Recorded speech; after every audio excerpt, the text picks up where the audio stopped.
like forever since we had visitors in our building. Welcome to A Becomes the world's first Leader in Me school. My school, our school, and today, your school.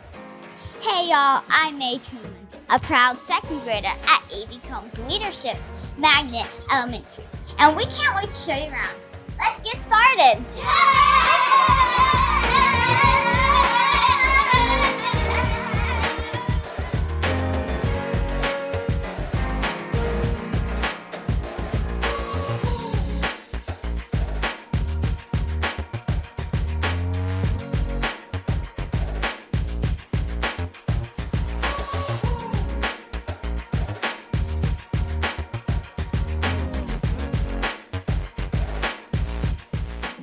Good morning and welcome. Welcome to all our friends in the United States, to all our friends at Franklin Covey, and to all our friends all over the world. My name is Harry Vickery, and I'm a first grade student at A.B. Combs Leadership Magnet Elementary. On behalf of my school, my teachers, and my fellow students, we are honored to have you today. This has been a long time in the making. Participants from 40 countries in 4 continents. This is truly a global event. What can you expect today? Well, we know it's a lot different from actually being in our building, and a lot different from how we managed our leadership day to be. But whether you're in person at Combs or virtual across the world, our message to you is the same. It is the message of change. We are the future. So grab your coffee, sit back, and join us as we give you a glimpse of leadership through peace, empathy, hope, and love. Now let's listen in to our first ever global choir as they perform a piece written and directed by Marcel Koning and Jackie Wojtowicz.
Good morning. My name is Stephen Covey. Yes, that's right, Stephen Covey. and I'm the great-grandson of Stephen R. Covey and a fifth grade leader here at A.B. Combs Elementary. My great-grandfather had a vision to bring habits to children all around the world. Thanks to you, today, his vision has become a reality. Hi, my name is Evelyn Covey, and I am a second grade leader. My papa asked my great uncle to lead the charge in bringing the 7 habits to children all around the world, and that is exactly what he has done. It is with great pleasure to introduce, on my birthday, the president of Franklin Covey Education, Sean Covey. Stephen and Evelyn, how are you? Good. Good. Who put you up to this? I didn't know you were going to introduce me. It was Miss Summers. Oh yeah, I'm sure she did. Well, happy birthday, Stephen. That's amazing. Thank you. It's your birthday. How old are you today? 11. 11. That's awesome. And Evelyn, you look so good. Thank you. You guys you look so great. How's it going there at A.B. Combs? Good. Amazing. It's an amazing school, isn't it? It is. Yeah. Well, that's such a pleasure and such a surprise to have you introduce me. I knew Muriel would do something like this. But you look great. Thank you so much for the introduction. You're welcome. And thank you for being on this meet. Thank you so much, Stephen and Evelyn. So you guys have a great day. You're in front of thousands of people from around the world. And you don't even look nervous at all. Well, everyone, it's a pleasure to be with you today. This is a real honor to speak to so many people from all across the world. And I'm just thrilled to be with all of you. I'm just going to say a few things and then introduce Muriel Summers from A.B. Combs. And I can't believe that we're coming in from so many places around the world. I remember the first time I visited A.B. Combs Elementary. It was over 10 years ago. And I had heard that they had become the #1 magnet school in America and that they had used the 7 habits to help do that. And so I was intrigued. And so I just dropped into a leadership day just to see what was going on. And I was just blown away by what I saw. I saw children that were so confident and outgoing. I saw engaged teachers. And you could just feel the culture of the school. When I walked down the halls, I remember one kid came up to me and said, "Hi, I'm Jermaine. I'm a leader of technology." And I thought, wow. And he called me by name and shook my hand. And then I remember a young girl showed me her leadership notebook and her data notebook and showed me her goals. And one of her goals was to learn to tie her shoes. And another one was to learn to read. And I thought to myself, do I even have any goals? And I remember hearing this amazing choir sing the most amazing songs. And myself and so many others were just crying by the time we left. I went home from this amazing event with a lot in my mind. And I went to my wife and I said, "Rebecca, we need to move to Raleigh, North Carolina." And she said, "Why? What's so different about the school you told me about?" And I thought for a minute and I paused and I said, "It's as if every teacher believes that every child is a genius." And that's what I felt the first time I visited A.B. Combs, is this affirmation of children. These are the paradigms that make A.B. Combs and all the Leader in Me schools so terrific. These beliefs that everyone can be leader, that change starts with me, that everyone has genius, that our job is to unleash, not control learning, and to develop the whole person. And these are foundational to Leader in Me. And from these paradigms, from the small beginning, A.B. Combs became what we named at the time Leader in Me, the first Leader in Me school. And you can see on this map, it started here at A.B. Combs in Raleigh, North Carolina. They became the #1 magnet school in America in 2006. So it didn't happen overnight. They started this in about 2000. It took them about 6 years to perfect the model. And then in 2014, they won this award again. And I think they'll be the first to say that they're not perfect. They're still growing and developing, but they sure are a terrific model. So it began with one school there in North Carolina. And then now it's expanded to over 2,500 schools across the United States. And today, we're pleased to be partnering with over 4,500 schools and growing across the country in over 80 different countries. And I've visited so many of these schools. You can see the ones that have red dots. These are lighthouse schools. These are just terrific models who emanate light to other schools around them. This is how the whole thing began. And as I've thought about this great event today and all of these Leader in Me schools, a few things have come to mind. The first one is this, that sometimes in life, you need to make room for serendipity. A.B. Combs and this leadership model was not planned. It was a happenstance meeting with Muriel and then Dr. Stephen Covey. And how this whole thing came together was really miraculous. And sometimes these happy accidents, serendipity, you need to make room for it. And the good things sometimes come when they're not planned. The second thing is this, that good things take time. It took a long time for A.B. Combs to figure this model out and to really make it to run well. And it takes time for Leader in Me schools to figure this out in their own way. And so, good things do take time. And third, there's so much power in a model. There's so much power in a good example and in someone that does something really well, an exemplar. And you have this with A.B. Combs. You think about the number of schools, the number of leadership days that have happened over the past 15 years or so, where they have opened up their school to so many visitors. There's so much power in a model. And I thank all these lighthouse schools that are shining their light on others and helping other schools see the way. And this is what's happened here at A.B. Combs. So I wanted to today thank A.B. Combs Elementary for the great modeling, the great example for the lighthouse school that they are. They are the only lighthouse school in the world right now. We're going to be naming others in the future. But I wanted to thank them. I'm going to thank you, Muriel, by, I know you like snow cones. So we have A.B. Combs Snow Cone Day planned. Ooh. So Pelicans is going to be showing up on May 16th at your school, and it's going to be there the whole day. This is on us. So you can go out anytime. All the children, all the staff can have as many snow cones as you want.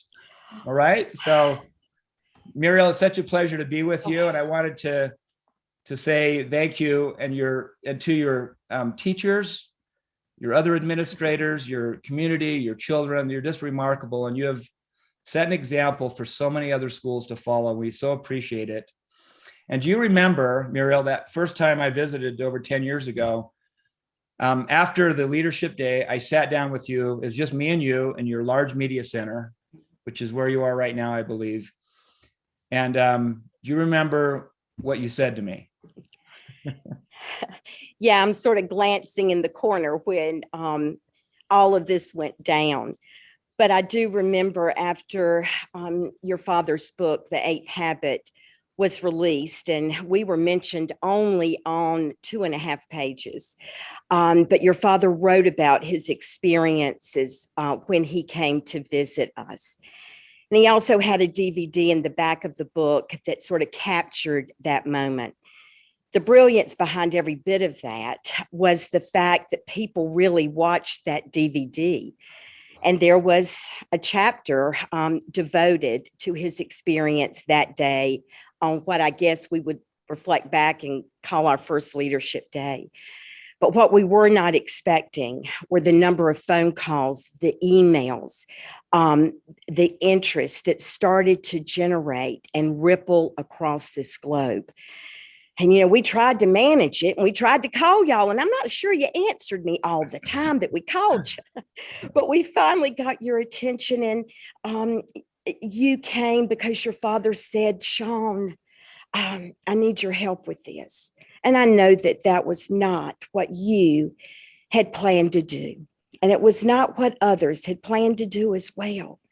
But I think what you saw that day that you came was the same vision that your father had. And I said to you, and my mother would be quite ashamed of me if she were alive to hear me share this story, that I think I probably did point in your face. And for that, I apologize. But I think I said, you've got a moral imperative to do something with this, because every child deserves what our children are experiencing today and every day since, because of the courage, Sean, that you took and others to embark upon this work. So, yep, I issued you a charge. I remember that. And you did point at me, and in your Southern twang, you said, "It is your moral imperative to do something about this." That's right. And you did. And we're so grateful. Well, it was a remarkable first meeting, and I was just blown away by what you had done. And today, what do you think about having people from all around the world attending your leadership day? Did you ever think this would happen? Not in a million years. And the real credit goes to the teachers and the staff and their parents. And you'll hear me address this in a few minutes, because they're the real heroes and heroines of this story and continue to be. But Sean, thank you. And thank you. Let me tell you, there is nothing more than a person in Raleigh, North Carolina loves better than a snow cone from Pelicans. Yeah. And so May 16th has been declared years ago as A.B. Combs Day here in the city of Raleigh. So thank you for that gift. And I wish you could have heard some cheering throughout the building, because the walls were shaking as the children were cheering. We're going to get a snowball on That's May great. 16th. So thank you so much. You're welcome. And I hope Stephen and Evelyn are behaving themselves there at your school. They are perfect. All of our children. It's so ironic that Stephen Covey V is able to attend your school. So, and today is his birthday. How about that? How about that? Yeah. So thank you, Muriel. I'll turn it over to you. Okay, thank you, Sean. And I'd like to join Harry and Sean in welcoming all of you. What an honor and a privilege it is to have you with us today. You know, I have to be the proudest and most appreciative principal in the world right now, because just as I said to Sean, never in a million years did we think we could pull off a virtual leadership day during a pandemic that would include over 5,600 people from every corner of the world who have registered for today's event. But you know, no event of this magnitude happens without the vision, the talent, and the hard work of so many people. I would be remiss if I didn't begin by thanking the Wake County Public School System for believing in the work that we do here at Combs. They understand and recognize that nurturing the leaders of today and tomorrow is just as important as anything else we do academically. And again, to the students, staff, and our students' families, again, they are the reason that we are able to do what we do on a daily basis. You know, it was almost 23 years ago that this community painted a vision for what they wanted this school to be. And 23 years later, this model is being replicated around the world. And certainly to the Franklin Covey organization, to Sean Covey, and to his incredibly brilliant and talented education team. Thanks to them, and because this was so important to them, that we found a way to bring the world together, to bring like-minded educators who are so passionate about making a difference for their children. And right now, I feel a movement happening, you know, a tipping point, if you will, that we can indeed change the face of education, just as Dr. Covey wanted it to be in every corner of the world. And that will happen and continue to happen thanks to you.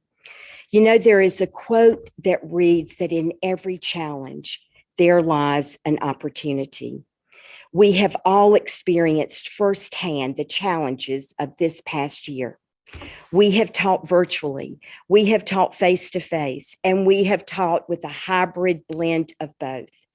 We have opened our schools and we have closed our schools, and we have reopened them yet again. And you all have experienced the same thing. Our teachers have done the seemingly impossible as they have pivoted from one platform to the other, largely depending upon technology for teaching and learning and staying connected with our students. But despite all these challenges, we have also realized that we have had incredible opportunities to reflect on what matters the most. Dr. Covey, and you just saw this slide, often said in his speeches that the habits are at their best when they have a problem to solve. And boy, have we had problems over the past year to solve. But as I reflect back on this past year, in many ways, our school has thrived during this pandemic. And we have thrived because every student, every staff member, and every family had the 7 habits to lean into. We were given an opportunity to truly test the habits because we were challenged in ways that we could never have imagined. You know, we've used the habits during the best of times and in some challenging times. But we saw the magnitude of this work over the past year. And because of this work, that common language, the framework, we were able to run this school based on everything that we have learned during our journey with this work. We have a common language. We have this solid foundation. We worked within our circle of influence, and we gave energy to those things that we could control. As our children would say, we gave energy to the big rocks first. We also realized what the speed of trust is truly all about, because what we had to do and why I feel, and I think our staff would agree, that this might be our finest hour as a school, because we let go of whatever control was going on and we released that. We released that control to the people that were closest to the work and the most knowledgeable about the work. Everyone gave their most distinct contribution, and we started to accomplish things at record-breaking speeds. We also relied on the systems and structures, the business model, if you will, of how to operate an extraordinary organization and how you lean in to those things. We also relied heavily on our value system and our belief system as a school, and we held everyone accountable to that on a daily basis. So it is no wonder that the Collaborative for Academic and Social Emotional Learning has recognized the Leader in Me as one of the most dynamic and impactful platforms for teaching social emotional learning. Let me tell you, after 43 years in education, no one does this better than the Leader in Me. Because what I know to be true is that when you take those core competencies and you align them with the 7 habits, you have this tapestry of greatness, support that is unstoppable. Yes, we have a learning loss to address, but after the first few weeks of bringing our students back face to face, we realized that if we go out the gate measuring what they know, how much learning they may or may not have lost, We are sending a message that their worth is about a score, and their worth is so much more than that. We are leaning in to the social, emotional wellness of not only our students, but our staff as well. And what you are going to see today would have never, ever happened if 6 weeks ago, all we cared about was assessing and measuring and testing. Yes, that is important, but that's not what we need to do first, people. What we need to do first is to love our children, to make them feel that they belong, that they are worthy, that they have potential, all those core paradigms that you're going to hear Ari talk about in just a minute. Let's lean in to the core of what this work is about, and then watch how quickly we can close this learning gap. But I'm going to tell you right now, it ain't going to close until we address that first. Today is a celebration of what happens for students and staff when the habits are at the very core of what we do. You will see children wearing masks today. You will see students who are unmasked because they are in a room with an adult, just the two of them, so that they can deliver their speech. You will see children delivering from home. You will see them delivering from school. We will begin our day by listening to students share the impact of the core paradigms. You will hear from teachers and students about their experiences leading and learning in a Leader in Me school. You will experience what learning and teaching can look like when you reach out, clear across the other half of the world, and you find a way for your students and their students to collaborate and work together on a project. You have heard a glimpse of that, and you're going to see an example of that and how exciting education is going to be when we, and we know we can now, reach out and learn with other students around the world. And you always ask us, what happens to students after they leave Combs? Well, guess what? We brought in students that are in high school, college, and in the workforce to share with you from their perspective the impact of this work. You are also going to have the opportunity to be exposed to other classrooms around the world, and you're going to see what the Leader in Me looks like from a global perspective. And yes, that's going to happen too. So from 9 o'clock until noon, it's going to be all about what's happening right now. But you're also from 12 o'clock on and in the comfort of your home for the next couple of weeks to view these impactful videos from over 30 students and teachers from around the world. What an incredible professional opportunity you're going to have as a result of today. And we want to make sure that you don't forget to visit the site that gives you a virtual tour of this school. As you observe today's events, but there are core competencies that employers are looking for. And this is from Inc. magazine, and we'll make sure that we have this posted. But there are these competencies, and guess what's number one? What's number one is leadership. So I want you to think about, how are you seeing leadership displayed throughout our morning? Michael Armstrong, our former assistant principal, who left us way too early, always started our leadership days by asking the audience, can you feel it? So today, in memory of Michael, our number one goal is to take this virtual platform and make sure that you can feel the same thing you would feel if you were in our building today. Our goal is for you to feel that.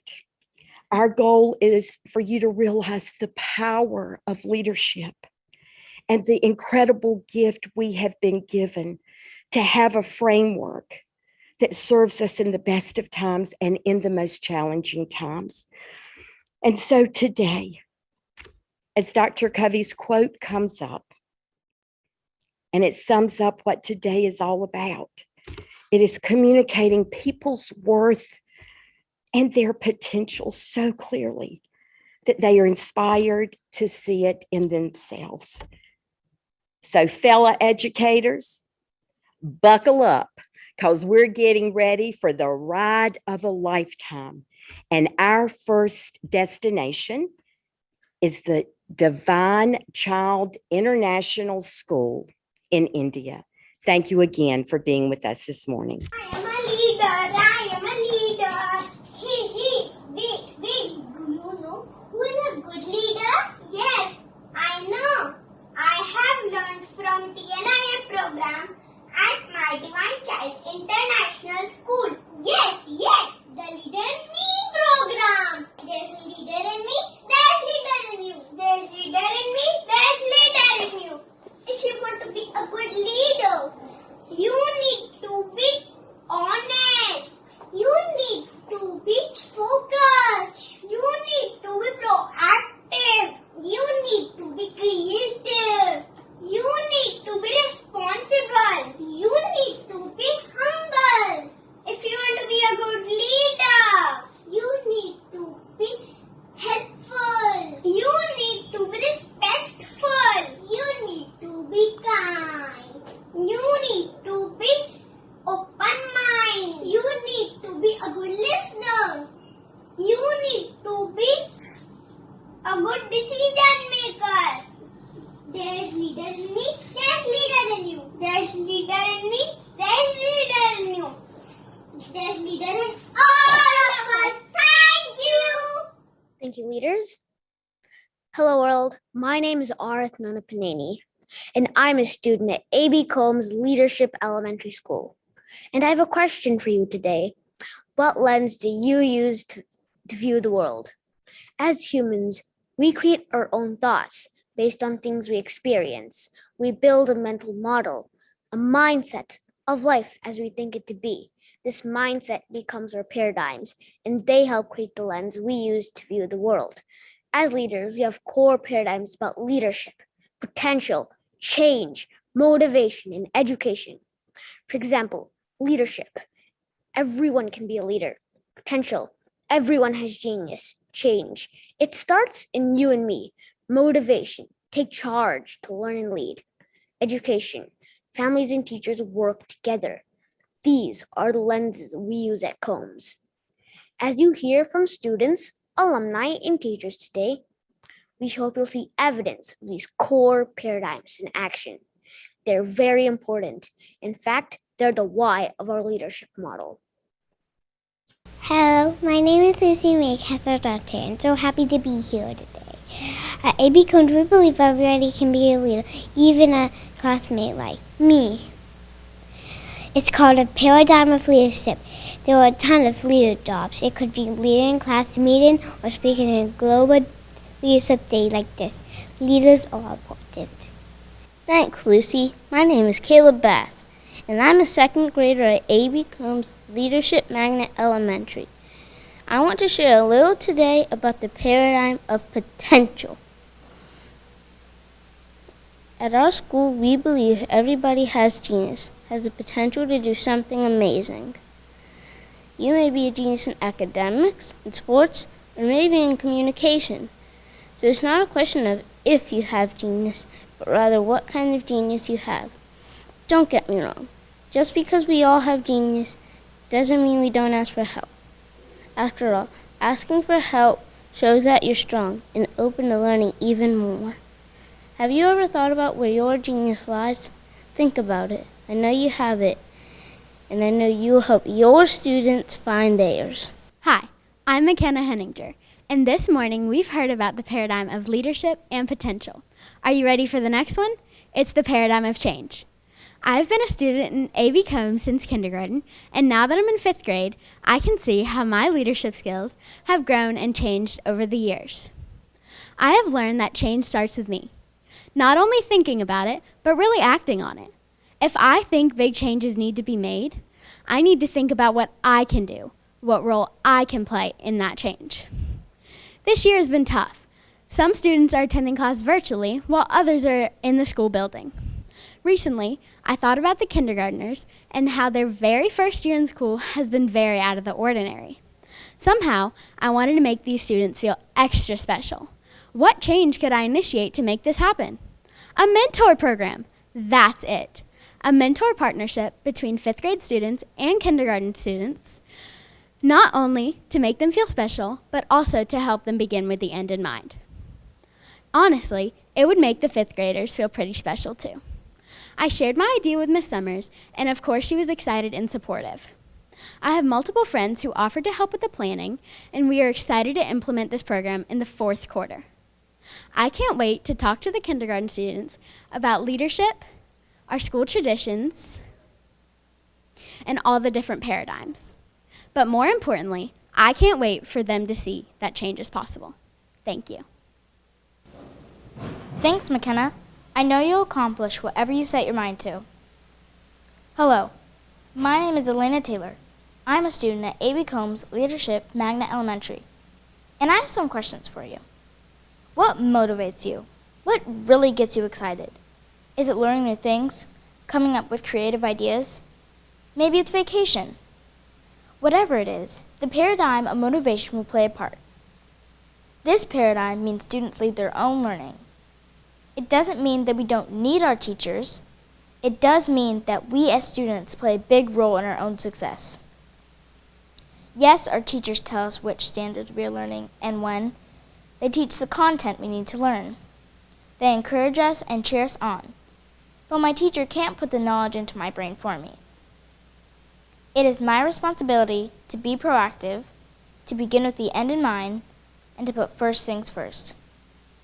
I know that when I use habits 1, 2, and 3, I can achieve my own private victory. And that motivates me to work with others to reach the public victory of habits 4, 5, and 6.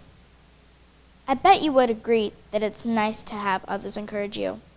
I love when my family and friends cheer me on. It definitely motivates me. But the best motivation I find comes from within. Hello, my name is Rayhan Harby and I'm a 5th grader at Combs. My friends have done a great job of covering the important paradigms that are the foundation of the leader in me. That learning is not just about academics, but about experiences and interactions with others. One way we strengthen and develop our learning community is with a daily morning meeting. It is a no-judgment space where you can share freely and listen empathetically while also practicing Habit 5. We also have opportunities outside the classroom as well, whether it's the art class going to the gallery or it's the 3rd graders tending to our school garden. We learn through experiences. We partner up with community leaders doing service projects, and we learn through serving others. We also learn from you. We know that good leaders are community-minded and can make some really good out-of-the-box ideas. Sometimes they work and sometimes they don't. These mistakes let true learning begin. This is why we take our time to share our best practices with business leaders in our area and around the globe. All of these experiences require a willing spirit and determination. They require knowing ourselves while also taking the time to value the differences in others. So that's why I ask you, how well do you know yourself? What would it be like to be your friend, your child, or your colleague? Our challenge for you today is to think about your paradigm. How do you see the world? What is your paradigm of the worth and potential of your students at your school? Because at the end of the day, the paradigm that you see on your students is going to affect the paradigm of how they see themselves. And because of that, I ask you to unleash the full potential in every single child.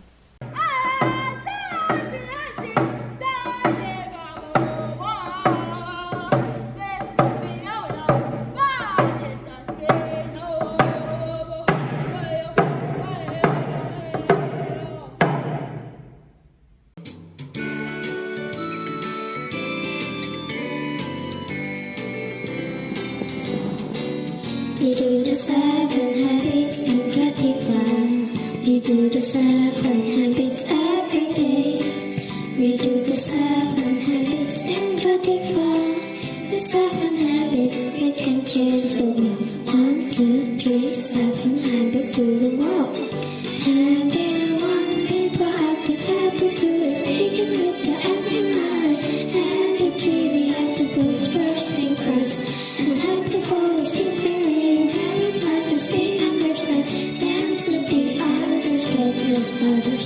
1, 2, 3, 7 habits to the world. Habit 6, energize with all our friends. Habit 7, we sharpen the soul. There are the 7 habits in gratify. We do the 7 habits every day. 1, 2, 3, 7 habits to the world. Hi friends, we are from Creativa Elementary School of Indonesia.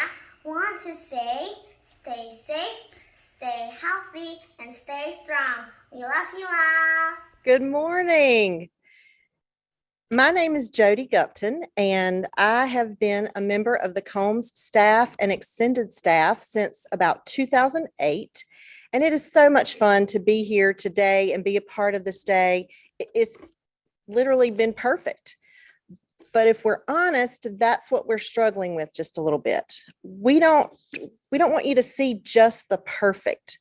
We want you to see all of the teaching and coaching, everything that's gone into every speech, every song, every interaction with a child, because these children have stories and they have amazing stories and they have struggles. Some of the students that you've heard from today and some that you will hear from, they struggle with academics. They struggle with behavior, maybe at home. Some of them are academically gifted, and some they carry burdens heavier than we will ever know. So what the best part of that struggle is for us as teachers in a Leader in Me school, and especially at AB Combs, is being able to turn those challenges and those struggles into opportunities for leadership for students. Every public speaker that you see today has written or co-written their own speech. Some of them have been coached by other students. Some of them have been coaches. Some of our students have been behind the scenes working on technology glitches. Some of them have been organizers and artists just trying to keep us on time. So every student had a role, and these weren't things that were just practiced or rehearsed for a show or a performance. These were true teaching moments that allow children to experience authentic learning. So with all that being said, we appreciate you embracing our hiccups today and celebrating our successes with us. But more importantly, we appreciate you allowing our students to be seen and heard. So speaking of being heard, we have a great student panel assembled today. I'll let all of them start turning on their cameras. Some of our students are here in the building. Some of them are broadcasting from home because they're part of our virtual academy, but they're all in a place where they feel safe to remove their masks so that you can hear their responses clearly. Yeah, we'll give them just a second to log on, and then we'll have people start introducing themselves. All right, who's first up introducing themselves? Hello, my name is Lydia and I am in 5th grade. Hello, my name is Alexander and I'm in the 5th grade. Hello, my name's Avery and I'm in the 4th grade. Hello, I'm Emma and I'm in the 5th grade. Hello, I'm Molly and I'm in the 5th grade. Hello, I'm Blake and I'm in the 4th grade. Hello, I'm Andon and I'm in the 4th grade. Hello, I'm Arush and I'm in the 4th grade. Hello, I'm Tegan and I'm in the 3rd grade. Hello, I'm Amelie and I'm in the 5th grade. Hello, I'm Adam and I'm in the 5th grade. All right, I think that's got everybody on. Boys and girls, this is exciting. We have been collecting questions for you from our participants from all over the world. They've been sending in emails or questions in the chat today, and we've been collecting those, and they want to hear from you. They want to hear your voice, your opinion, and hear things through your lens. So let's open it up with just a general question. And remember, we're using the raise hand icon. So you know where that is to click on your computer. All right. What do you love most? What do you love most about being at A.B. Combs? Let's start with Avery. What I love most about A.B. Combs is that it's a leadership school and that I can learn all the habits and just everyone, we all work together and synergize. And whenever we need help, the teachers and the students will be here. And whatever your skin color is, wherever you're from, you're welcome here, and we're all a big family together. Lydia, tell us, what do you love about A.B. Combs? Hi, I'm Lydia, and what I love about A.B. Combs so much is just the community here, and everyone is always here to support each other through the good things and the bad things. Awesome. Last person, Arush. My favorite thing in A.B. Combs is how the teachers are so nice, and that how they taught every child who goes to A.B. Combs the 7 habits so we can display them every day. Thank you. Let's move on. We know that you have learned about the 7 habits here at A.B. Combs, but we also know that you're not at school all day. You are with neighborhood friends, with extended family, with sports teams and churches, and those students, they don't necessarily know the 7 habits. The question is actually, how do you maintain the 7 habits in a society where other people don't know about them? So think about your groups that you're with, and how do you practice and apply the habits around people that don't know them? Amelie, let's hear from you. How I use the 7 habits to show people who have never heard of the 7 habits before. Usually I like to demonstrate rather than tell them up front, because demonstrating kind of shows people how you use the habits. Like if you don't know what the habits are, sometimes it's beneficial to know how to use them. Excellent. Excellent. What about Molly? How I use the 7 habits around people who don't know what the 7 habits are is I like to demonstrate them, like Amelie said, and so people can understand what they are and understand how helpful they are in your life and how you can use them through your daily life and use them a lot to keep track of everything and help you through things that you really can understand them and how you can demonstrate them. Awesome. And how about Alexander? So the way I demonstrate the habits around other people is I lead by example, and I just treat them like I would any other person. So they can see what to do, and I'm also being kind and nice to them. Thank you. Thank you. I know you all are really representing Combs well when you're not in our building by applying those habits and demonstrating those for other people. So thank you for those answers. So we've talked about learning them in school and using them outside of school, but let's think beyond school even. We have a question about high school. So when you leave A.B. Combs, you are likely to go to a middle school or high school that doesn't necessarily learn, teach, or practice the 7 habits of highly effective people. So how do you see yourself using the habits in high school or past high school, in college or the workforce? In college, in the middle school and high school, I will demonstrate it. I'll by displaying it every day so other people can also follow me. But even though I won't go to probably not go to a leader in B school in high school, middle school, or college, I'll be like a role model so people who don't know the 7 habits can follow, and they can know the 7 habits. Thank you. Emma, how will you use the habits beyond A.B. Combs? Well, we can always because I do know that there's student body, and then there's also people who help the student body president and schools beyond, not just AB Combs.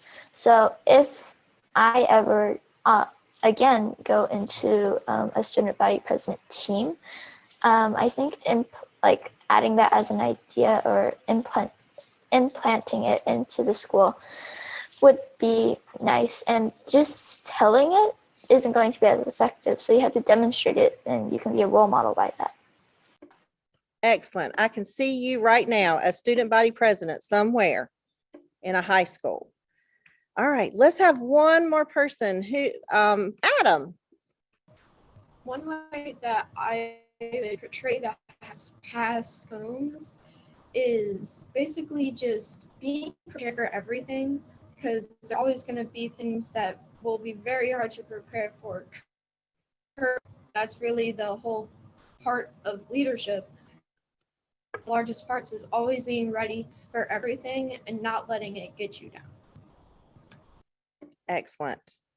Attitude makes a big difference. We carry our weather, don't we, Adam? All right, let's move on. Let's have a different question. We have one about teachers at AB Combs. Now, we know you love your teachers. We know they're the best teachers you've ever had. But what do you think makes them different than other adults that you interact with? Or what qualities do you think a teacher needs to work at AB Combs, or a quality they need to work at another Leader in Me school? Qualities of teachers. What do you think? Blake, let's hear from you. The qualities of the teacher at our schools, of the teachers that are at our schools that are different from other schools, is that they really care about you and they want to help you succeed. They do everything to help you succeed. So if you're stuck on this one thing, they'll help you with this one thing. Good. Avery. The way that I think the teachers are different and what keeps the teachers at our school so kind is because we're not the only ones, the students aren't the only ones who are learning the habits. Everyone in our school who participates in our school or does one thing in our school at least learns the 7 habits, and the teachers, other than the students and teachers can know how to use the 7 habits. So they use the 7 habits when we're around them and when we are around them. Thank you. Very good. And Lydia. One thing that is different about art teachers that I think is a very important quality to have at Combs if you're teaching at a leadership school is because all teachers here help their students grow as a whole entire person and not just grow academically. And they really develop their leadership skills. And the teachers have to enforce the 7 habits as well in their students, but also in themselves. I love that they help you grow. And that leads us right into another question that we've had on our list, is about the 8th habit. We all know that there are 7 habits of highly effective people. The 8th habit is what? Find your voice. There you go. Find your voice. Everybody knows the 8th habit is find your voice. And Lydia was saying that teachers encourage you at school. So tell me how you have found your voice at AB Combs. One way that my teachers and everyone in the school helped me find my voice was they taught me how to be my best self and how to out what I want to be able to make myself a proactive learner and a proactive person in any environment. I would say that is just spot on for you, Amelie. You are very proactive. I have noticed that about you. Avery, how about you finding your voice at AB Combs? A way that I can find my voice at AB Combs is that I really love learning, and they help me with that by whenever we have a new math lesson or an ELA lesson, they can see, ooh, these kids want to learn about new things, so they're going to give us fun lessons. And also something that I can do out of AB Combs to find my voice is that I'm very passionate in dancing, and that just also makes me happy. Thank you. I love that. Okay, Tegan, tell us about finding your voice. A way that I think I can find my voice is I really like music class, and I want to be a singer when I grow up. So I think that's how I find my voice. Thank you. Well, we are here to make that happen for you. You can be on the next American Idol or The Voice, whatever you want to be. We're going to help you do that. Anybody else? Last comment about finding your voice. Adam, I know you've had your hand up for a while. One way that I think I found my voice is since I was the student body president, or I am the student body president, I never really realized it before, but I just like doing that kind of thing. Like being in charge and like helping everybody and just really being that kind of person is something that I really like. Excellent. You should like it because you're really good at it. So thank you, Adam. And speaking, Adam mentioned that he is student body president. I know he shares that role, I think, with Alexander. Is that right? Yes, ma'am. So tell us a little about that. Alexander, we'll just lead off with you. I'll just ask a question. How are you selected for that leadership role or other leadership roles at Combs? I mean, there are lots of things that happen even behind the scenes, not necessarily that others can see, but how do you get selected for leadership roles? So the way you can get selected for leadership roles is there's two main ways. Okay.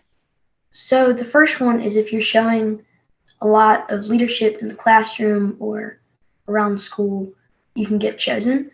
And you can also ask for it. You can write a letter, you can talk to the principals and the staff if you want a leadership opportunity.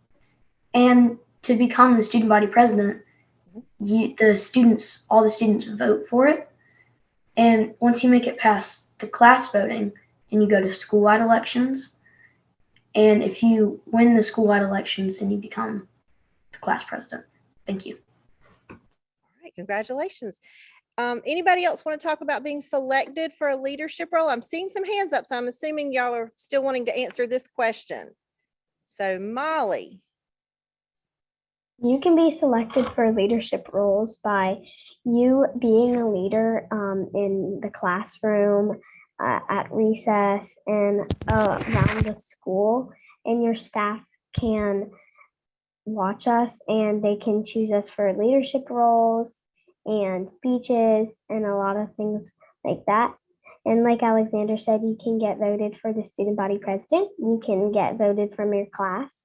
And if you get out of your class, you can get on the leadership lighthouse team and you can choose a role of what you want to do and you can help the school through those ways. And you have to lead and help people through the problems that we may have at AB Combs, and we can help solve them. Very good. I'm assuming all of you have done one of these things, either run for office or self-advocated by writing a letter in some way, or you've demonstrated leadership so that your teachers recognized it in you. Thank you for those responses. So speaking, I'm kind of transition to another thing that happens at school, and we know it's been very different this year with virtual and hybrid and in-person, out of school clubs. A lot of our guests and participants today want to know about clubs. How do clubs work for our AB Combs students? Who wants to talk about clubs and what that's like? Give you a chance to think about that. Andon, let's hear from you, friend. Other years, not this year, I went to chess clubs and they teach you about chess, and I think chess and it connects to one of the habits, begin with the end in mind, because you have to like think ahead, different moves, and like think what your opponent would do so you can counter it. Thank you. Thank you. And Andon, I've got a follow-up question. Does that club happen during school or after school? Tell us about that. I think The club happened on Thursdays after school. After school. Okay. So we have some opportunities after school. I'm hearing, what about any? It was in the library. It happened in our media center. Thank you, Andon. What other clubs have you been involved in, or can you talk a little about? Arush. 2 years ago, I was in ball handlers, and in ball handlers, you would like do like basketball dribbles and like warm-ups, and it wouldn't be playing like actual basketball, and you're just doing like warm-ups, and yeah, and then they used to give us homework, so we can do like we can like if we finish like every one of them, we can dot how many times we did it, so they know how many times we did it. That sounds like so much fun. Mr. Avery, what did you want to add about clubs? What I would like to add on about clubs is we do this thing called chorus at our school. And I would like to share about this event today that we're doing for Leadership Day for Chorus. So basically, when you enter into chorus, we do fun events at our school and we perform and we practice songs. And we normally would do it around 8 to 8:30. But today, actually, we are going to be doing 11 to 12, a performance for everyone for Leadership Day. And we're going to be singing for everyone. Thank you. Thank you.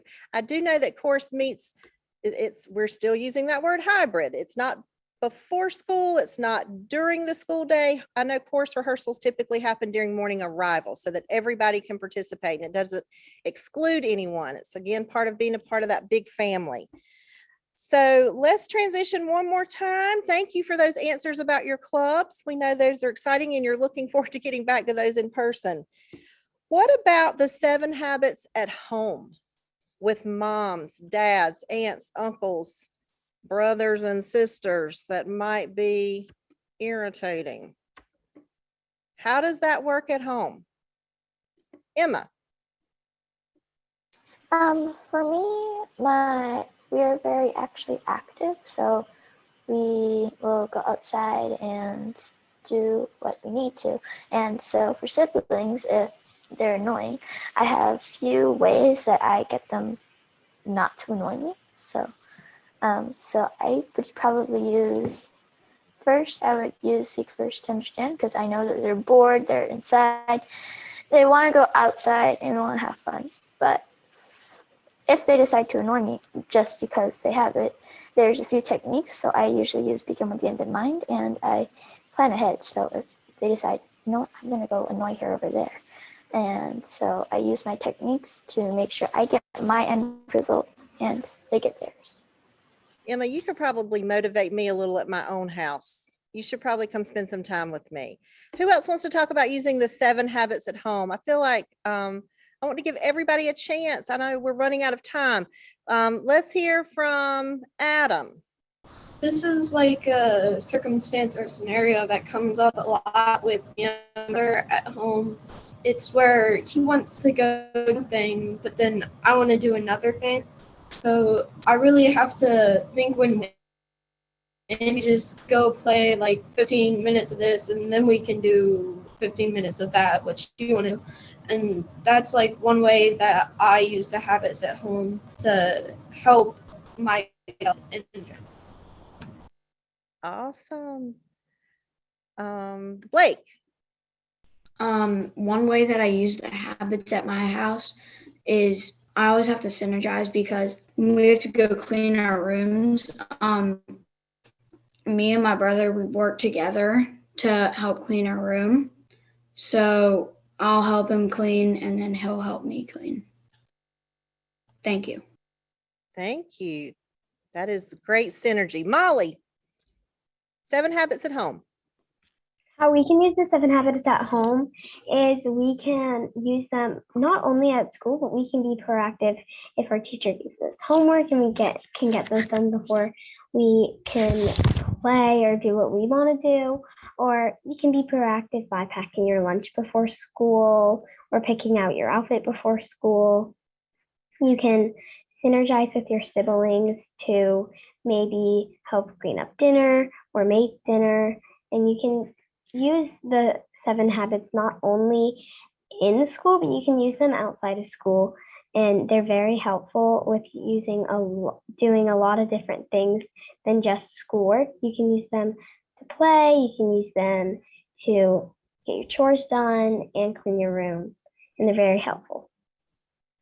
Well, I am inspired by all of your answers. I need to remember to say that to myself when I'm at home trying to manage my own time. I need to remember to set some time limits, like Adam was saying, 15 minutes, being proactive. You all had to be proactive today. You got here early this morning. You made sure your devices were charged.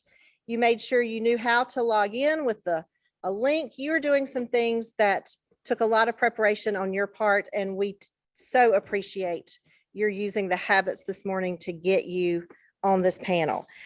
I think we have time for one more question, and I think y'all have kind of answered this, but let's take another stab at it. The question is, how do you stay calm and respectfully debate without being overly reactive? So let's think about that question. When you have disagreements with people, and we know there will be disagreements, how do you have those interactions with people without being too reactive? What does that look like? Amelie. What that looks like to me is our teachers also help us learn this. For example, my teacher has taught our class that we can say we respectfully disagree or we respectfully, because respect is a big thing that you have to remember when you're in a debate or disagreeing on something. You have to remember that respectfulness, it can show a lot of kindness to a lot of different people, and it can also make it easier to have a conversation with someone when you do not agree with them. Amelie, I think that's great advice for the whole world right now, is showing respect to other people. All right, I saw some hands go down and some go back up. Lydia. I think one way you can respectfully debate and have a disagreement with someone is that you can use the habits, like use think and win, and listen to their side of this story versus just saying, this is my way. We're going to do it this way. I'm right. You're wrong. Blah, blah, blah. So just to hear their point of view on things. Listening first, so important. And I guess we'll end today with, let's end with Alexander. I know you had your hand up. So the way I stay calm in an argument is I typically use 2 different strategies. Okay. First, I'll try to think win-win and try to think of a solution that both people would like. And a lot of times if that doesn't work, I will try to seek first to understand where the other person is coming from and what I can do to help them. Thank you. So good. All right. Thank you, panelists. I think we're about out of time. You gave great responses. I know the world is watching and they are so proud of you. We are so proud of you. And we just know you're going to do great things. You're going to accomplish great things. So keep doing exactly what you're doing. You can log off and close your camera up. Say goodbye to our 5,000 plus guests. Thank you, panelists. And now I think we have time for another one of these great transition videos where we get to see a little bit of a glimpse into a school, not A.B. Combs, a different Leader in Me school. So let's take a look. Hi leaders, I'm Natanya Putri from Avicenna Jagakarsa Senior High School, Jakarta, Indonesia. I would like to sing one of the famous songs from my beloved country, Indonesia. Kicit Kicit, that's the name of the song. It tells us about how we have to enjoy our life by singing and dancing without forgetting to work smart and diligently. Or, in other words, we have to do the serve and the stars and always to put first thing first. Have a nice listening. Kicit Kicit, ini lagunya. Lagu lama ya tuan. Dia menyanyi ya Tuhan, memang sengaja untuk menghibur hati nan duka. Burung dara, burung merpati, terbang cepat ya Tuhan, tiada tara. Bilalah kita ya Tuhan suka menyanyi, badanlah sehat ya Tuhan, hati gembira. Well, thank you, Avicenna High School from Jakarta, Indonesia, for sharing your talents with us on this exciting Global Leadership Day today. We really appreciate that. And I'm Drew Charlin. I'm here with a team of teachers from A.B. Combs Leadership Magnet Elementary School, here to answer some of your questions that you've had. So feel free to ask questions to us, and we have a bank of questions as well. But let's begin by introducing ourselves. Like I said, I'm Drew Charlin. I teach 5th grade here at A.B. Combs, having taught 3rd, 4th, and 5th grade during my career here. Hello, my name is Carol Carr, and I teach kindergarten here at A.B. Combs. Hi, my name is Tiffany Norman, and I teach 1st grade at Combs. Good morning. My name is Anna Jones, and I teach 1st grade at A.B. Combs, and this is my 1st year teaching.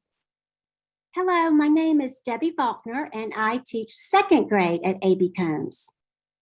Hi, I'm Angie Headley, and I am the librarian here at A.B. Combs. Hi, my name is Laura Rowe, and I teach ESL for kindergarten 1st and 2nd, and also do parent and family outreach and parent engagement. Hello, my name is Maria Cremides, and I teach special education students 3rd through 5th. Hi, my name is Pam Gill, and I teach kindergarten here at A.B. Combs. Well, thank you, team. We are just a portion of the staff. We are representing the over 85 teachers and staff here at A.B. Combs Elementary. And we have some of the questions here. I see some come flying through the chat. You can keep them coming if you'd like to. We'll get to as many as we can. We only have a brief amount of time here, so we'll try to cover as much as we can in the time given. First up, this one's kind of on everyone's mind. This last year has been incredibly stressful with all the unexpected challenges we had to face and the stresses thrown at all of us. How did we handle all of this? And how has the leader in me not been just one more thing to face in everything we've had to do this past year? Ms. Headley, would you like to respond? Thank you. Sure. Thanks, Mr. Charland. I think in this idea of it being one more thing is a lot of the reason why the leader in me is so great for schools is that it isn't one more thing, but it's a natural part of what we are already hoping to do to help our children succeed. I think before I came to A.B. Combs as a teacher, I struggled to find out how to fit in character education and how to fit in leadership ideas in with all of the academics. And the leader in me naturally weaves those things into the core and to what we are teaching every day. So it doesn't become one more thing, but it becomes a very natural part of what we do in our teaching. So much. I do agree. It's just so organic here that it just becomes so natural. Miss Norman, would you like to answer this one as well? So when I think about handling all of the changes and everything that's been thrown at us this past year, both, academically and professionally, and also emotionally too, and working with family at home, I think about handling it, never having to do it alone. And when I think about Combs and how we all rally together and in our meetings and shared ideas and in our PLTs and, texting individual teachers as soon as you need help, you can't do it by yourself. And so having everyone at Combs being open to communicating and helping each other has definitely been what's been able to help everyone handle what's going on. And the leader in me is not just one more thing. It actually became the first thing on our minds once everything was thrown at us. That was definitely a steadfast, solid mindset that we all knew where we could begin from. And so that was, like Ms. Headley said, very natural and easy for us to start there. I completely agree. I see Ms. Faulkner has her hand up as well. Take it away. And thank you, Mr. Charlin. I couldn't agree more with Ms. Headley and Ms. Norman. The 7 habits just come naturally. They're just a part of you and who you are. And they're just so easy to integrate in everything that you do at Combs, in your lessons, in playground time, in your conversations and building relationships with the children. It's just a natural part of who you are. And as far as this year, with it being so very different, with virtual and then face-to-face and then virtual again, I mean, it seems like we've been going back and forth all year. I could not have done it without my team. I did not know a lot about technology, but with synergizing with my team, they have made this transition very easy to be able to work with both platforms, the virtual platform and the face-to-face platform. Thank you. Yeah, I would say that it takes a village. Took on more meaning this year than ever before. So it does take a village. I have another question here all the way from Indonesia. This kind of piggybacks off it. How do you apply Leader in Me to the learning during this COVID-19 era? Ms. Faulkner. Well, again, it has been a very different year. And as I said earlier, the habits, they just come natural. You teach the children how to set a goal. And then once you set a goal, how are you going to meet that goal? So you stop and you think, what lead measures, what action steps do we need to do? And then how are we going to put first things first to help meet that goal? And we have, the whole class synergizes together to help everyone. So it's just a natural part of your day, something that it's not just one extra thing, it's just a part of what you do. Thank you. Well, thank you. And Ms. Jones, take her away. Thank you. I would just love to echo a lot of what Ms. Faulkner said, but the leaders at our school have been asked to adapt to so many things, as well as the teachers. And, it wasn't really a question of how are we going to make this work, but a question of what can we do to best support them in making this work, because the change was happening. A lot of it was out of our control, but our leaders were expected to show up and to learn and to use their manners and to use the habits. And if anything, the habits were essential in their success in virtual learning. So I think it's just been remarkable to see, it's not really a question of how are, we going to make this work virtually, but seeing them step up to the plate and make it work virtually because they had to. Thank you. Oh, thank you. And Ms. Headley. I would also like to say that in all of this, seek first to understand and then to be understood probably has been one of the major habits that we've been implementing, only because we lost a lot of things that were in our control before by teaching virtually. And so there was a lot of shifts in those ways of thinking in terms of how do I make sure my students are successful academically when I am no longer in the same room with them and I no longer control those transitions or really have the opportunity to encourage them in between and use those little, I think it's all the moments that we took for granted in the classroom, just those quick little conversations and those moments of boosting them up or, giving them the support they need that were happening all day long when we got to spend the day with them. That we all had to take a step back really and kind of say, what do I have to do differently in these situations? And it really, for myself especially, made me do a lot of pausing and really looking into all those barriers that I couldn't change for those students, but that I still needed to try to help them overcome. And even as, and how to help teachers to also see that, how do we reach all of them when we don't necessarily have our finger on every single one of them every day? That was a definite paradigm shift for me this year as well. I thought this was an interesting question. It comes from the United States of America. It doesn't say exactly where, so just take a guess. How do you support staff that isn't 100% bought into the model? Well, I think it's just so natural here that you want to buy in because we're all buying it at the same time. So it's just one of those, again, organic ways, just becomes a natural part of your life, everyday life, not just your school life, but your home life as well. Ms. Cremides, go ahead, take it away. So yes, Drew, I'm gonna piggyback on what you said. I think when I first started Combs, initially I was like, what is this? How do we go about this? And I did think it was just one more thing that I need to add into my teaching. And as the year progressed and I collaborated with the regular education teachers and I saw the impact that that had, I bought in and I saw how easily that was for me to kind of like just implement in my classroom without even having to like give it a second thought. All right, Ms. Carr, I see your hand is raised as well. Yes, I'm echoing what everyone else has said. It's not just one more thing, although at the very beginning it was like adding one more thing. And so when I felt, just as Ms. Cremides said, it was, what is this? How am I going to be able to add this to my teaching? And so the more I used the terms, the more I learned the language, the more I saw the children become leaders right before my very eyes, even in kindergarten.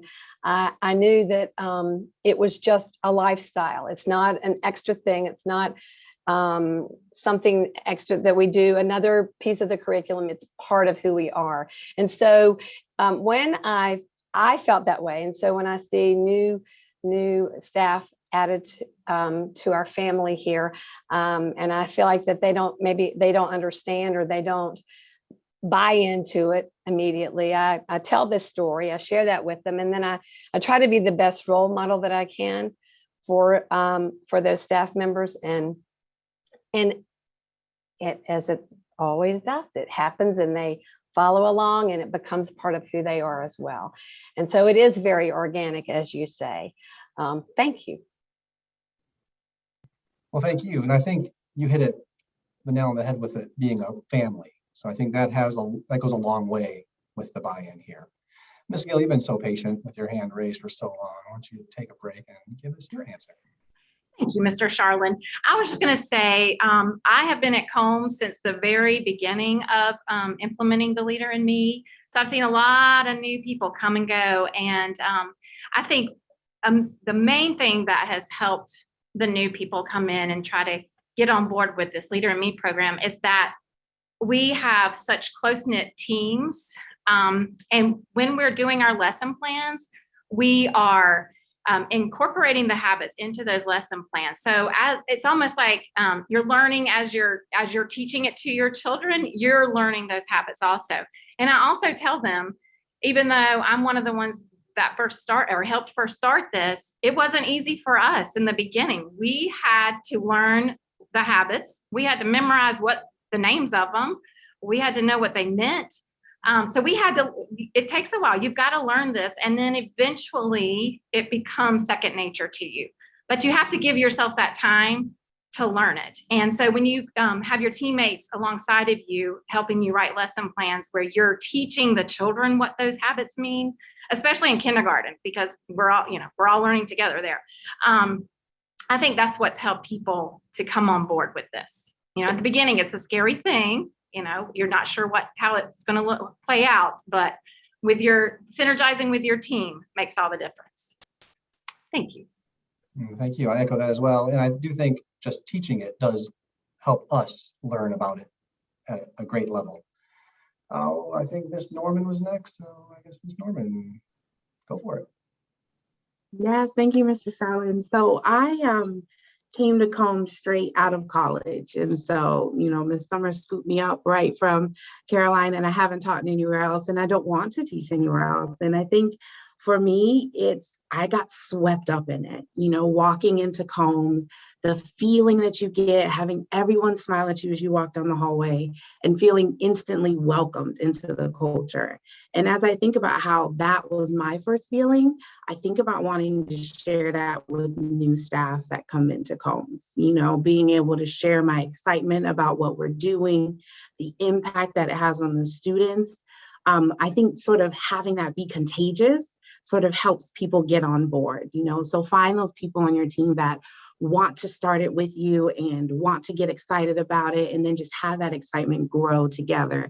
And then you can work out the logistics and, all of the things that you need to do to make it successful. But I think it does have to start with how invested you are in it and how you want other people to see that as well. Thanks. Thanks. We're so lucky to have you from UNC. Go Heels.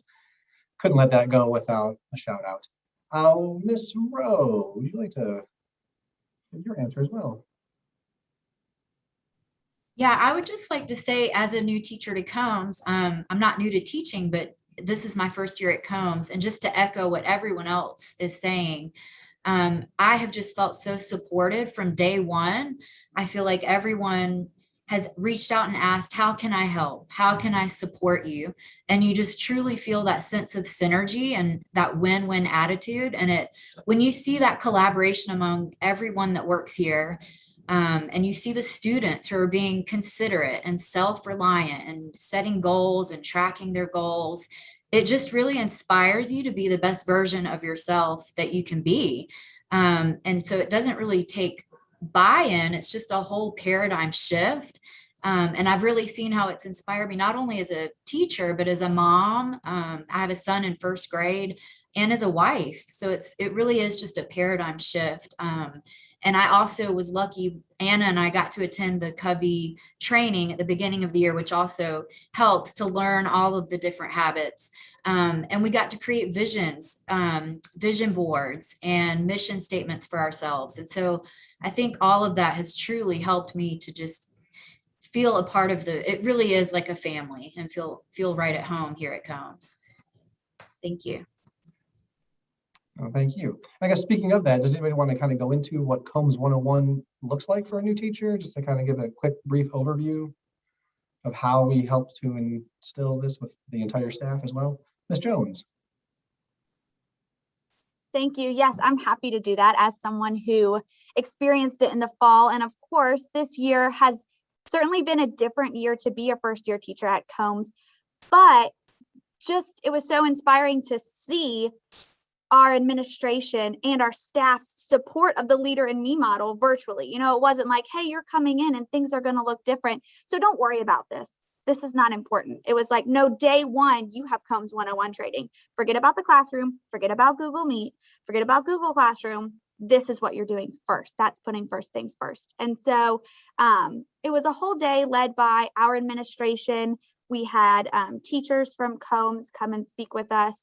And it was just new teachers to Combs. So it felt very intimate, very just special in the sense that they were taking a whole day to invest in us and introduce us to what makes Combs so special. And while it certainly feels a little bit overwhelming at first, I think it's clear from what the other teachers have said that this community supports your growth in learning these things. And you're not expected to show up an expert, but as teachers, we are lifelong learners. And so we are expected to show up and walk alongside our students every day, learning the habits, practicing the habits, helping them understand. And I actually learned so much from my students. They were sharing with me everything that they had learned in kindergarten. And I just remember being so impressed. So Combs 101 is just a way to set the scene for the whole year. And, it takes time on your own to explore the Leader in Me resources and to explore that first 8 days curriculum. But Combs does it in a way that is staggered and scaffolded so that you don't feel the weight of, you have to implement this perfectly on day one. It's a growth process and it happens over time. And I would think that even some of the teachers who have been here since it started would say that they still are learning new things about the Leader in Me model every day from their students and from new resources that come out. Thank you. Well, thank you so much. And I do agree with that. I think I've been blessed as an upper elementary school teacher, always having that foundation set for the students from our wonderful K2 staff, that my kids have always taught me a lot in the 3rd, 4th, and 5th grade range. And I think kind of getting into a little more creative ways, what creative ways have you tried to implement Leader in Me this year? Can be the virtual setting or the hybrid setting, or possibly now that we're back with students. I guess, more hands-on or more explicit creative ways that we've implemented Leader in Me this past year? Oh, sorry, Ms. Headley, couldn't see the hand up with the white background so much. I apologize. Ms. Headley, go ahead. You're good. I just put it up. Oh. All right. So I don't know about creative, but I think in everything that we've done, we've had to kind of think about how we would normally do it with our students in front of us, and then take a second to figure out how do we also do that or completely change that to be virtual.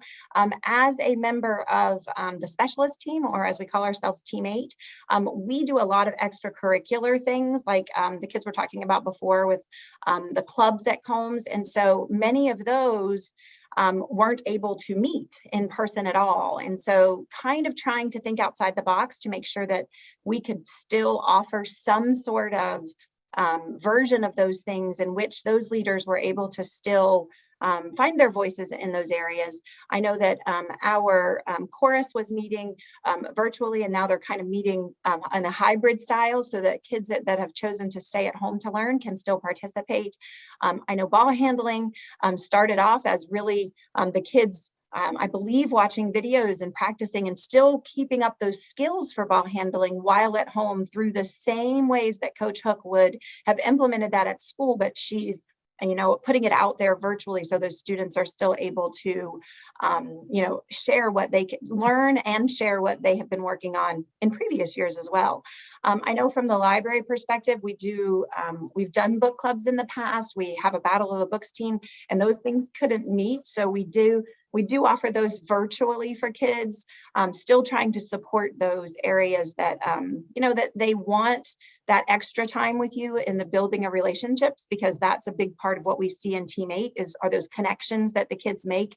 They might not connect to me in the library, but they'll connect to our Imagineering teacher through that engineering thinking. And so we want to keep offering things like that to, still let them take some time to find their voice and find the things they love.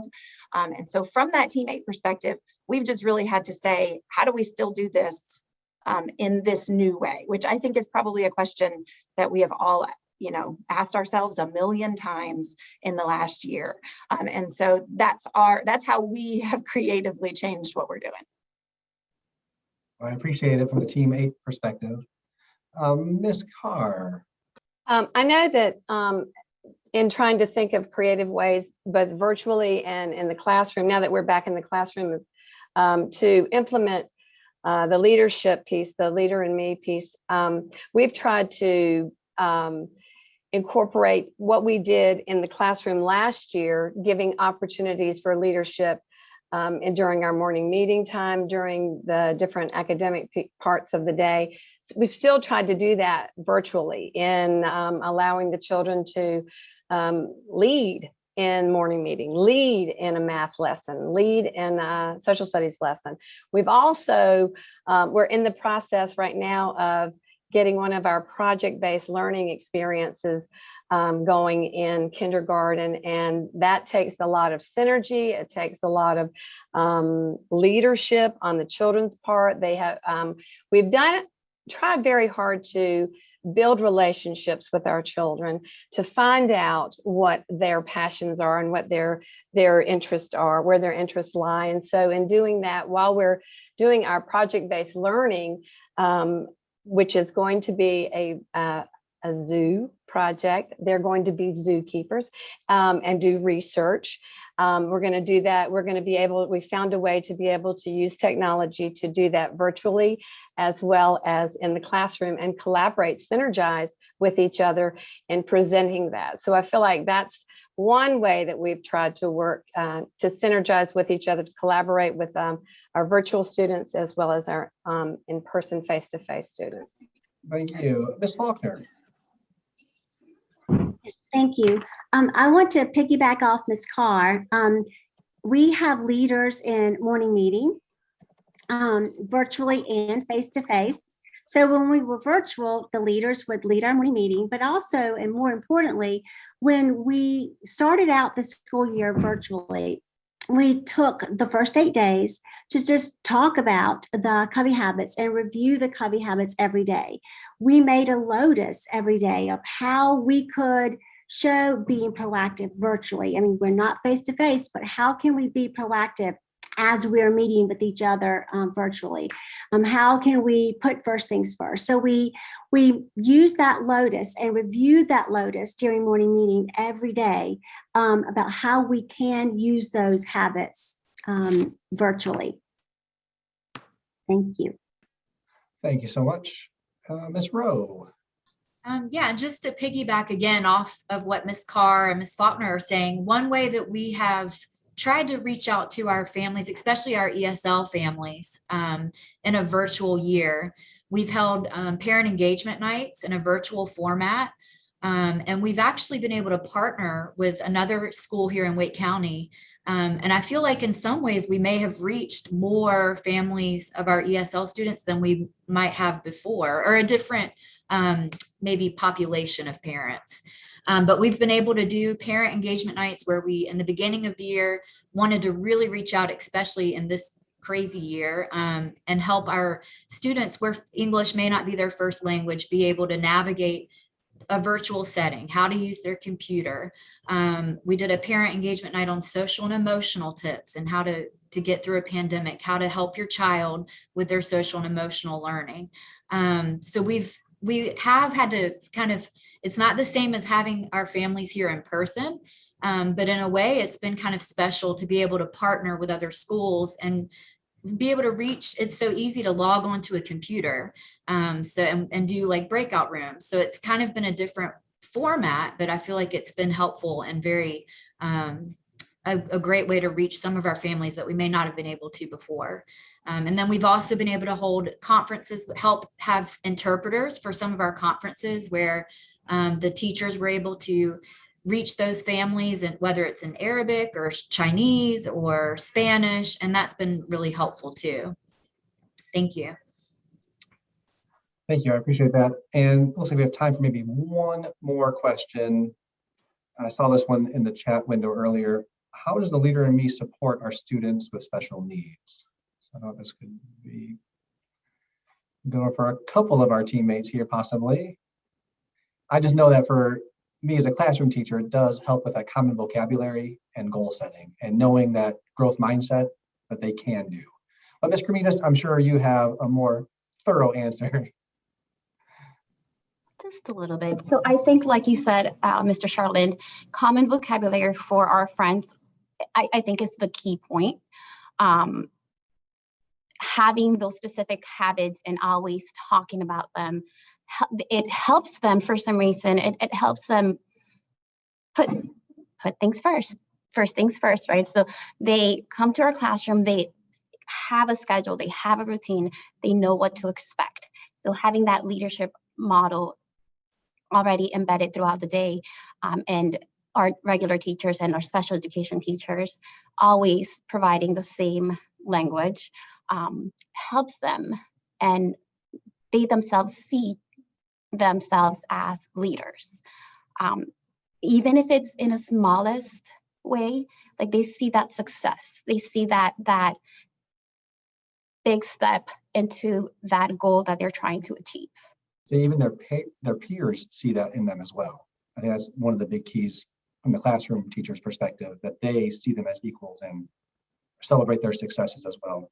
Ms. Jones, this will be our final answer for our Q&A today.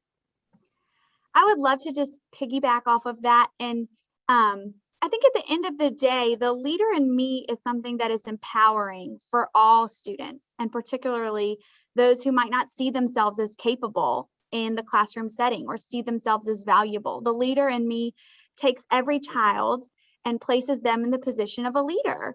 And whatever they're a leader in, it might look different than their friend sitting next to them, but that's what makes the classroom such a special place. So I just want to sort of end on, the Leader in Me is something that is meant to empower children and inspire children to see themselves as capable leaders. And the second thing is, I think it's just great for consistency as well. They know that when they are in our classroom, we have the same expectations as when they might be in a special education classroom. And having that consistency, having the expectations be standard for honestly the whole school, I think helps a lot in terms of their growth and development in all children. Thank you. I want to thank the entire team for taking the time today and answer some of the questions. I know there were so many more questions I could not get to in our time we had today, but it is time for a break. And thank you all so much. Enjoy the rest of this exciting day.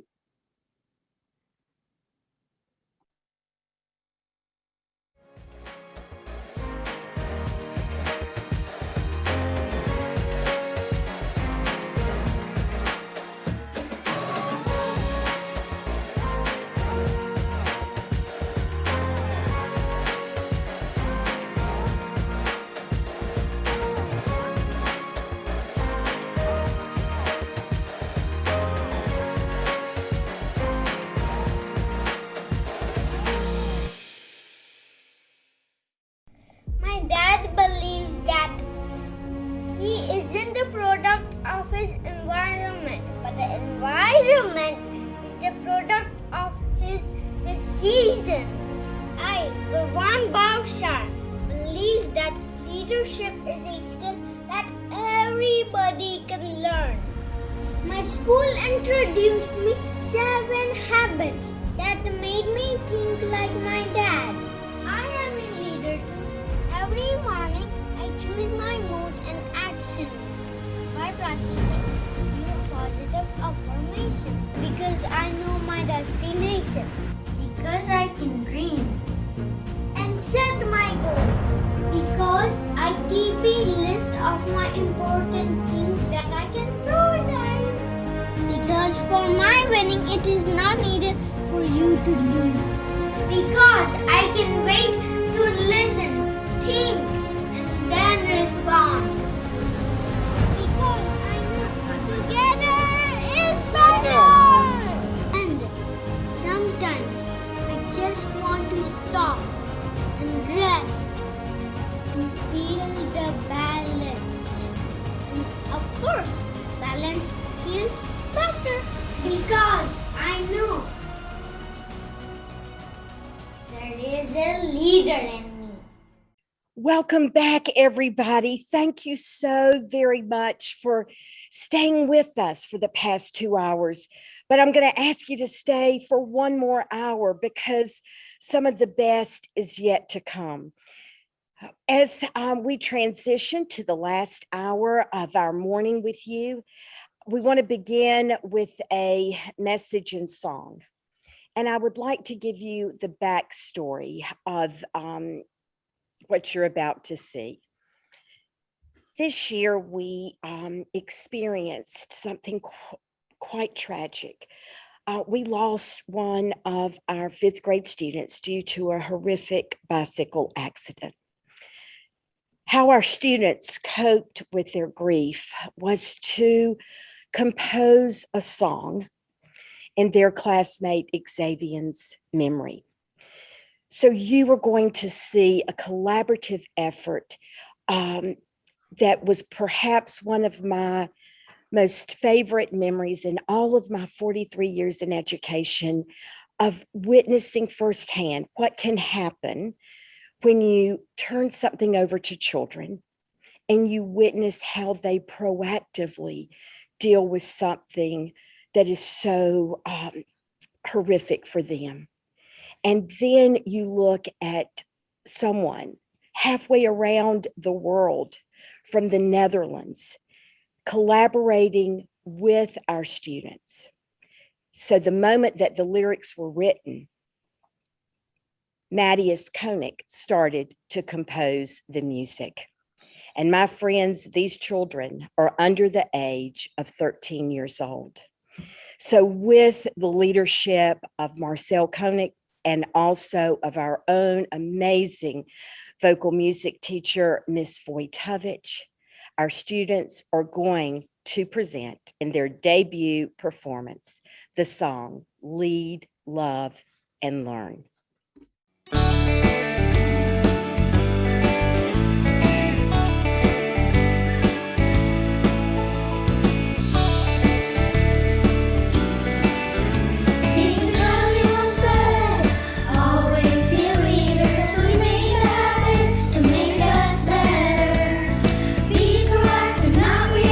Always do your best.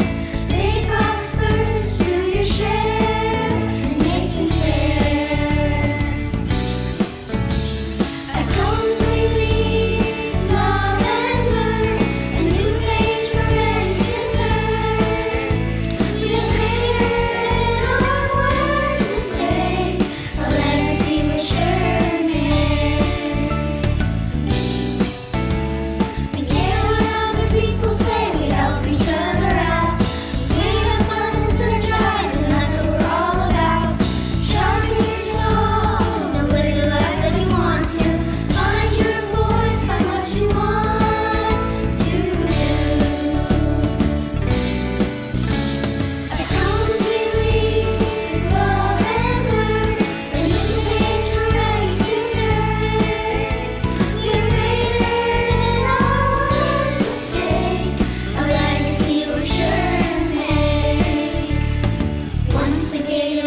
Combs Chorus, what an amazing job.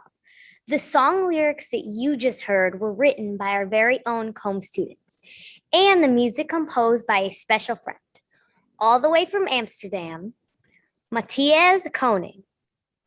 This type of collaboration is what the Leader in Me is all about, bringing together a young artist in the Netherlands with students in Raleigh to create a masterpiece. It's the very definition of leadership. Thank you again, Matthias, Combs students, and of course, Ms. Wojtowicz. Well, what a day we're having. You've heard from our students here at AB Combs this morning, but you might be thinking, what happens when these students leave AB Combs? To that we say, good question. During the next hour, you'll hear from former students, the Combs alumni, about their experiences and lessons that have written on the slate of who they are. Let's start with Ryan Lee Parker. Ryan Lee is a sophomore at Enloe Magnet High School here in Raleigh, but her journey and our story started right here at AB Combs. What is the AB Combs story? Hi, I'm Ryan Lee Parker, a former Combs student, and we've been asked that question a lot. Well, it all started before I was even born, but let me try and share a few highlights. In 1998, AB Combs only had 300 students. Our test scores were low, nobody was applying to attend our school, teachers were unhappy, and our hallways were dull. This was the year Miss Summers was assigned to be the principal. At that time, our school superintendent challenged Miss Summers to make AB Combs more attractive to families in the area. With no extra money or resources to make it happen, in only 1 year to do it, she didn't know where to begin. But like Albert Einstein said, in the middle of difficulty lies great opportunity. Around this time, Ms. Summers attended a presentation of Dr. Stephen Covey, the world-renowned leadership consultant in Washington, D.C. He was speaking about the 7 habits of highly effective people. As she listened to him speak, she thought, I wonder if you can teach these habits to little children. At the final break of the day, she mustered up enough courage to ask Dr. Covey this question. Do you think children as young as 5 to 10 years old could learn these habits? Dr. Covey responded, well, I don't see why not. If you do anything about it, let me know how it goes. This was all the inspiration we needed. When Miss Summers returned to Raleigh, she spoke to some of the teachers about her experience, and the idea of a leadership theme began to take root. She also talked to students, parents, college professors, and business leaders and asked these questions. If you could create your ideal school, what would it look like? What would it sound like? What would it feel like? Every idea screamed leadership. It was at that moment that our transformational process began. We became the first leadership elementary school in the nation, using the 7 habits of highly effective people as the framework for teaching leadership development. Students began setting and tracking academic goals. Achievement scores began to climb. Our hallways took on a whole new look, and every student was given the chance to be a leader. Before we knew it, AB Combs was featured in Dr. Covey's book, The Leader in Me, and people started visiting our school from all over the world. Since then, our journey has been exciting and challenging, but most of all, rewarding. We have been recognized by the U.S. Department of Education and have received many national awards. In fact, we're the only school to be named the National Magnet School of America twice.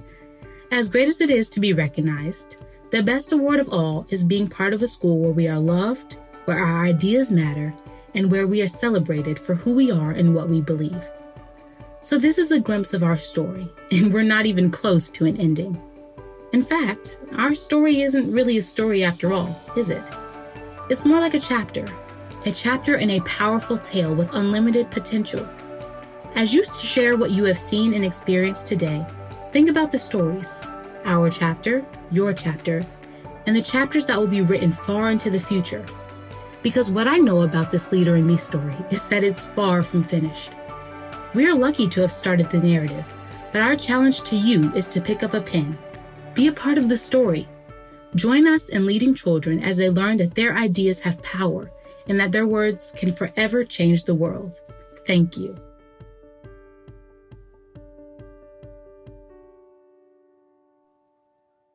Thank you to Ryan Lee Parker for that wonderful video and being able to share our story here at AB Combs. My name is Julie Sexton, and I am the very proud assistant principal here at Combs. My journey of leadership began right here in this building 21 years ago. I began my career here as a classroom teacher, moved on to the magnet coordinator, and then 3 years ago accepted the assistant principal position. During our typical leadership days, we are often asked questions relating to our leadership model.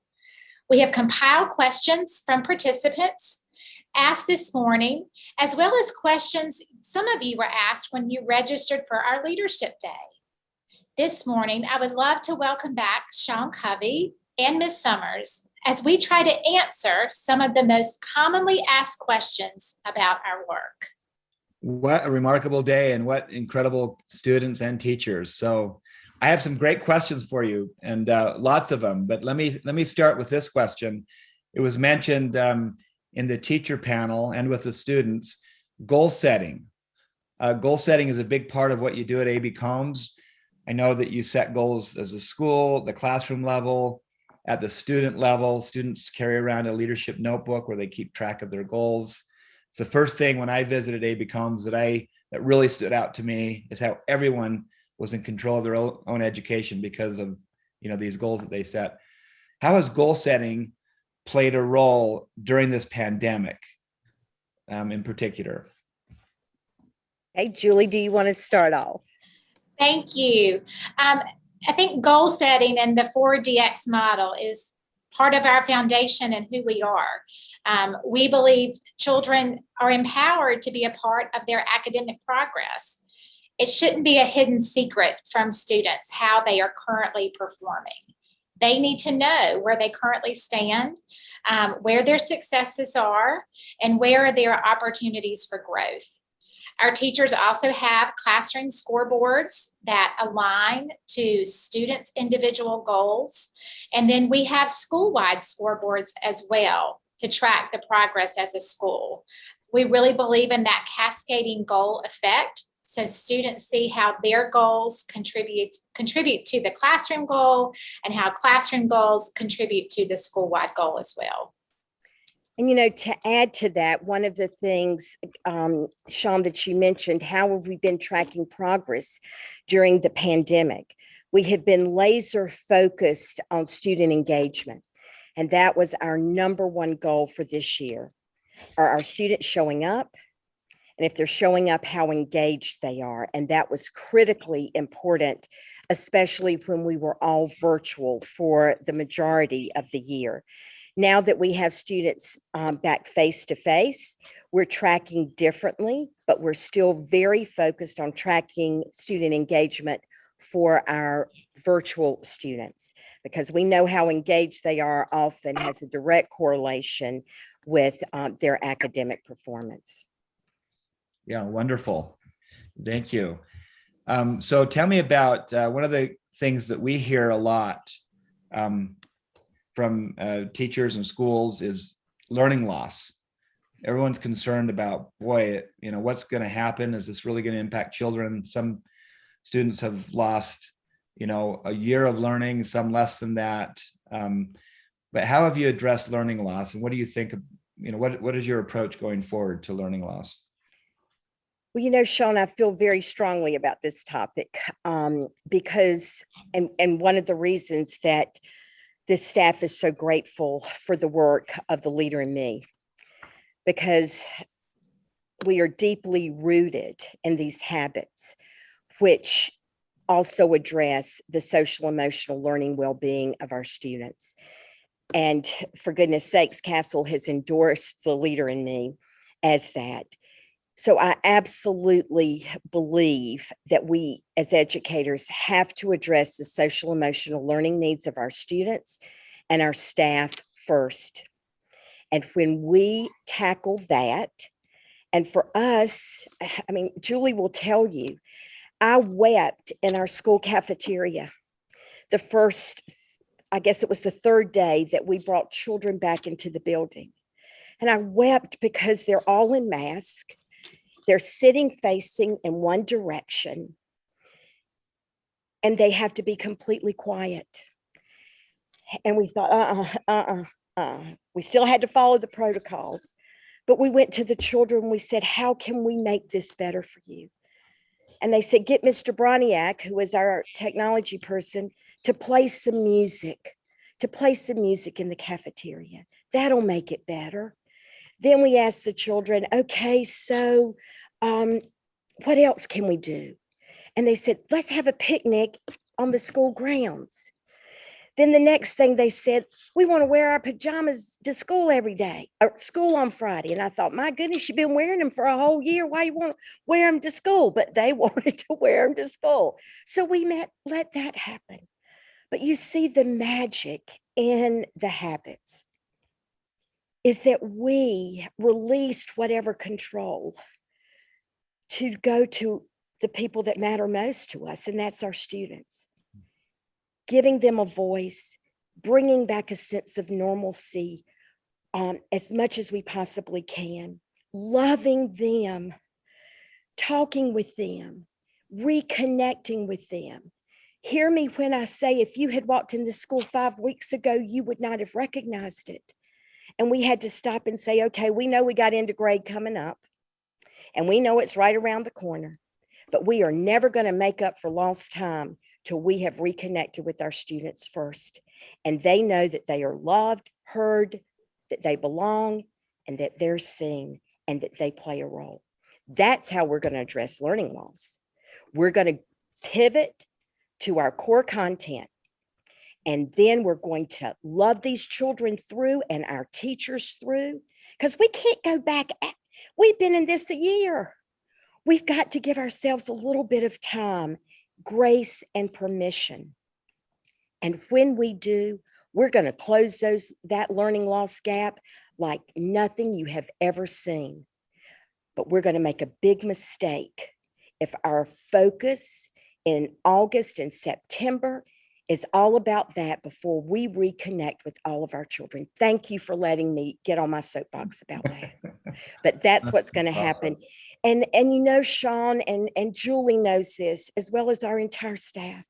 We don't need to look any further than the gifts we have been given in the Leader in Me. You know, I've got colleagues that are looking left and right. How are we going to teach social emotional learning? Why is, you know, this, that, and the other? We don't have to do that because we already got it. And it's absolutely, when you hear these children, these alumni talk in the next few minutes, and you don't want to miss that, you're going to feel the impact of this work and how it can make a difference, not only in elementary, but middle and high school as well. We got this.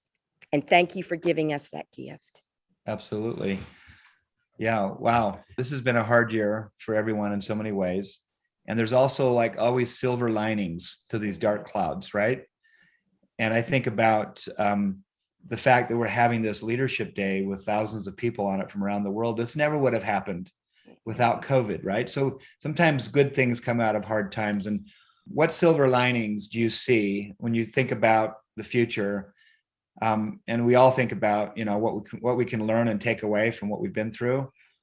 What good things can we take away from this past year of difficulty? I think it's been the focus for us. We have long preached the message, and to piggyback on what Ms. Summers said previously, taking care of the child first, taking care of that child's emotional well-being, making sure they are okay as a person, that their basic needs are being met. And I think what we are witnessing is a shift in that paradigm, that children are being looked at truly as individuals, not just here in the school building, not just here in our district, but not just in our state, but all over the world. We know we have to take care of the social, emotional well-being of children. And that's exciting to us, because we know if we do that, so many other factors and successes fall into place, and that we're united as educators, that's where our focus does need to be. You know, we were thrilled to welcome children back into school and recognized that it was a challenge for so many children to be learning virtually, but it was the safe thing to do at that moment in time as well. But we know that having children here in the building giving them opportunities. And just as Ms. Summer shared, our students were ecstatic to know that we were able to bring back some of our true traditions that they look forward to. And one of those being this Leadership Day as well. You know, and I want to say shame on us if we don't look at the silver lining being an opportunity to reset education, to reimagine what can be.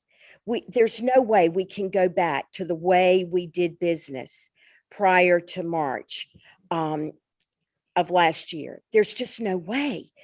We have learned so much. And today is a prime example.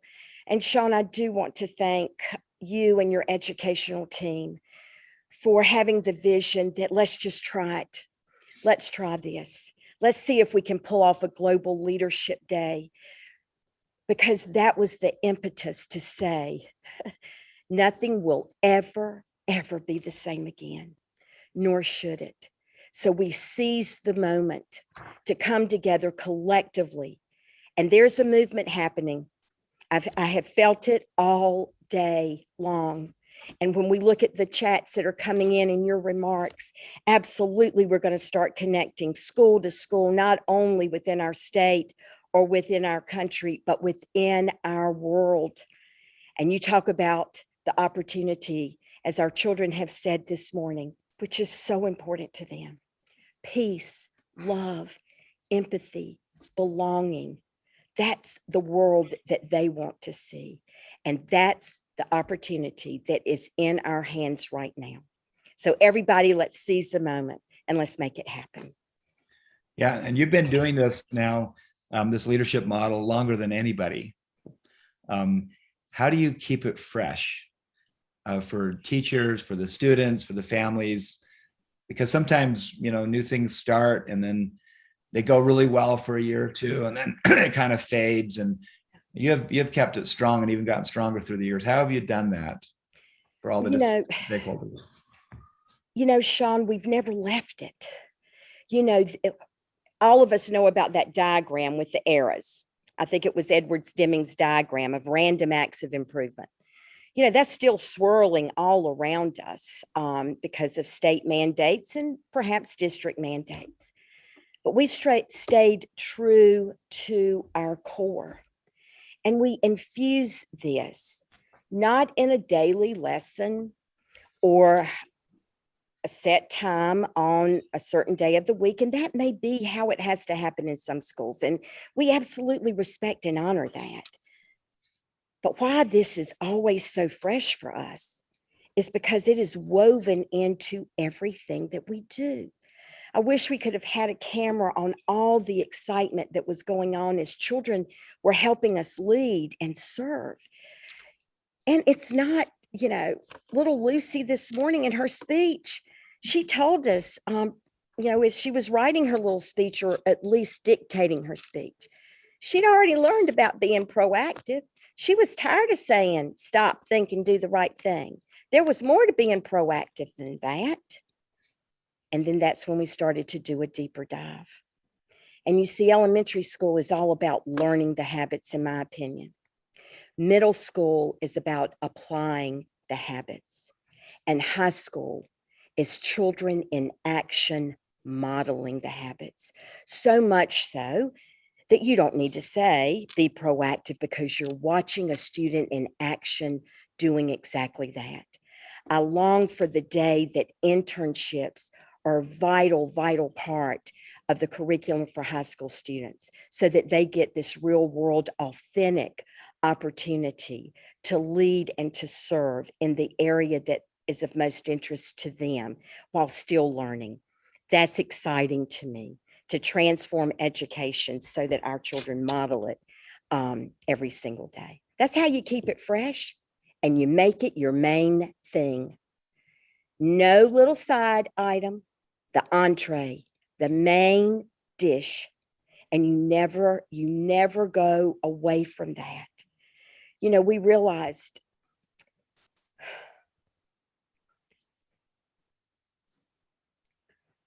I don't know that we would have survived the pandemic in the way we've survived it if we hadn't have had this. But I know there's going to be another crisis, perhaps not another pandemic, let's hope not. But we know we're going to be faced personally or professionally again with a crisis. I leaned into what I knew the best that helped me the most, and that was this. And our staff did as well. It's a non-negotiable here. And the greatest gift we're giving our children right now is pausing long enough to acknowledge you got everything you need, baby, in your leadership toolkit to face whatever you might be facing in life. And we teach that not only to our students, but to our parents and our teachers. Oh my gosh, are they not the most amazing people in the world? They model it. So that's how you keep it fresh. Yeah. Well, let me ask one last question, because we'd love to hear from some of the alumni, and I'll start with asking this to Julie. But thinking about, you've been there for some time, Julie, and you've just been a great administrator in so many ways. And what happens to students after they leave Combs? What have you seen? They leave and they go to middle school and the high school and the college, and then we can hear from both of you, starting with Julie, and then maybe go into the panel. Go ahead, Julie. I think that's been, being an educator is such a journey, but I think what brings to us one of the greatest joys is when we hear stories from these wonderful students. They come back and visit us. They're reaching out in email, social media, and they're sharing their journey. And so much credit of what they are giving back is to what they learned here within A.B. Combs Elementary, the foundation that they were provided.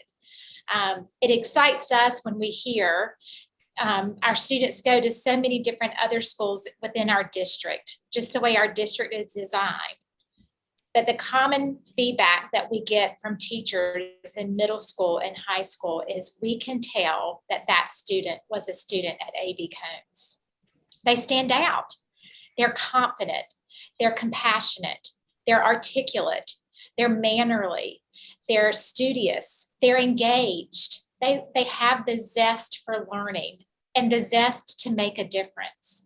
As you're going to see here in just a little bit, we were able to listen in on this panel discussion of former A.B. Combs students. And these are students that are in the workforce. Some are in college, some are in high school. We do have one middle school student. And I will never forget the evening this recording took place. And we were able to participate and just have a listen in, if you will, to hear these students' perspectives. And all of us that were there, it was an emotional moment to hear firsthand from each of them the impact that this model has had on their life. Knowing the habits and seeing, as Ms. Summers talked about earlier, how they are able to truly apply them and make a difference in their own way. That brings us the greatest joy in seeing that live to fulfillment. And as we transition to these amazing leaders, you've always asked us, if you visited our school, what happens to your students? Well, you're about to see what happens right now. I've often thought what I'll be doing 5 years from now and 10 years from now. How will the decisions that I'm making today affect my future decisions? We were able to catch up with some of our Combs alumni and ask them these very questions. Let's hear from them now. Welcome to our roundtable discussion reflecting on the impact of leadership and the Covey habits at A.B. Combs. My name is Shannon Jenkins, and I have the honor of facilitating this conversation with my fellow A.B. Combs alumni. I am a senior at Carey Academy, and like many seniors, I am very aware of my legacy and the difference I can make for my community. Today, I work to empower student advocacy as a founding member of a nonprofit organization called Triangle Debate League. I'm working to shape a language for entrepreneurship by developing a curriculum in Carey Academy's entrepreneurship department, and I share my enthusiasm for math as I pilot a teaching assistant program and tutor my peers and younger students.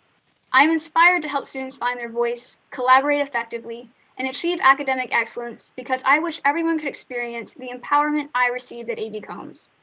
The legacy that we hope to share with you today, however, does not belong solely to me or anyone on this panel. Rather, the legacy of A.B. Combs is built and is being constructed by thousands of students just like us, inspired by a community of dedicated educators. What sets A.B. Combs apart from the rest, in my eyes, is that its impact is forever living and breathing through us. Even 7 years after I left A.B. Combs, I am still being shaped by my experiences there. At A.B. Combs, I felt the power of unconditional love, a language of leadership, and a community with the values of the Covey habits every day. I will never be able to thank Ms. Summers, my teachers, and my fellow Gators for the impact they have had on shaping my life, but I do believe in paying it forward. If you have been to A.B. Combs, then you have undoubtedly felt the impact of heartfelt connections and a commitment to leadership. And if you haven't been there yet, I am confident you can witness the impact of A.B. Combs through the leadership of its students and alumni. Thus, it is my great pleasure to introduce our panelists today. William Almeida is a current 8th grader at Moore Square Magnet Middle School.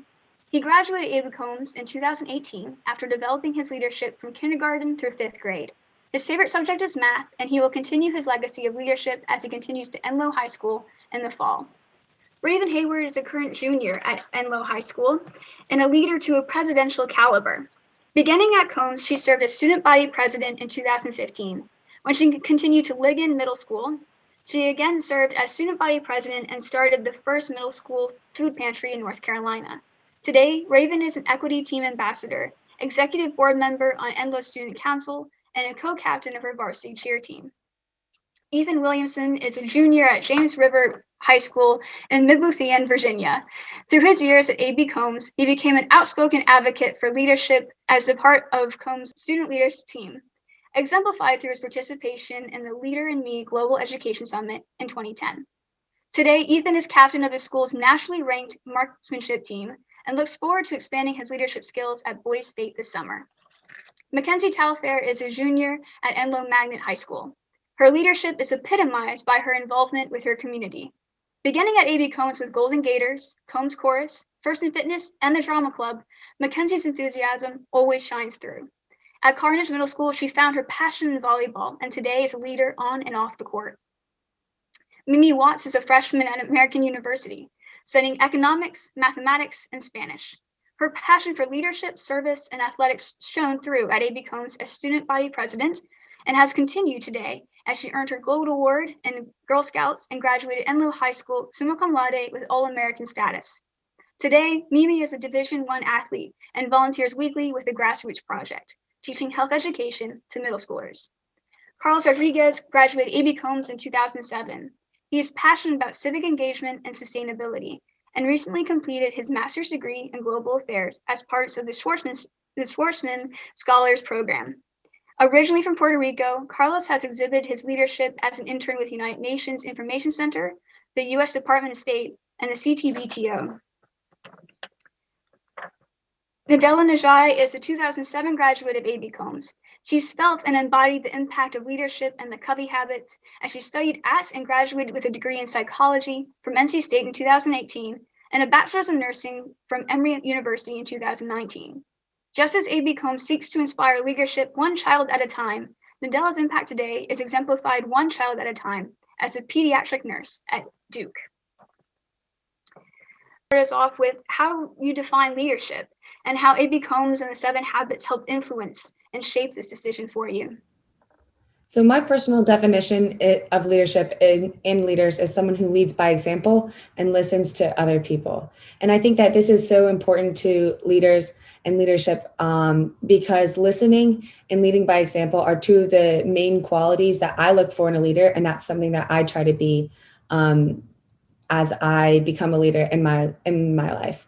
And the 7 Covey habits have really helped shape this view of mine because I am always reminded of making a plan and to put first things first, and knowing that putting first things first sometimes means always doing what I think is right, but maybe not prioritizing what I think and listening to my peers and helping them prioritize what they think is correct. And I know that moving forward, sharpening the saw is something that is absolutely critical, which is something that I'm learning in my first year of college. And I am I'm extremely thankful to Combs for helping me define leadership and teaching me the 7 Covey habits at a young age. I think that you have an amazing foundation in listening to others, and I can remember being at Combs and you definitely being a role model for me. Raven, I'm curious for you, what did it mean to be part of a community surrounded by role models of leadership and having conversations about leadership every day? Yes. So when I first came to Combs, it was actually in 2nd grade. And prior to that, I had actually been to a Montessori elementary school. So coming into Combs, I was really able just to see how the curriculum was different and how the Covey habits, they were integrated into our lesson plans and with everything that we did. And with being around my friends and my peers and just seeing how we were all practicing, to put first things first and begin with the end in mind and seek first to understand, then to be understood. I felt that really cultivated my relationships, and it honestly helped to shape me into the person that I am today by being understanding and still growing in my leadership pathway and just understanding that you have to be empathetic with others and really just listen to them and being able to synergize with them to work together. That's really all it's all about, and thinking of the bigger picture. It sounds like you had a great start with the language and the curriculum of the 7 habits and then got to practice it as well. That's an amazing opportunity. I'm curious how that practicing and that having that curriculum to start off with helped influence where you are today. Ethan, would you mind commenting on that? Hi, Shannon. Thank you for the question. I think that your verbiage using the word foundation, I think hits the nail on the head. I think just like we hear that the first impression is always the most important step in meeting somebody.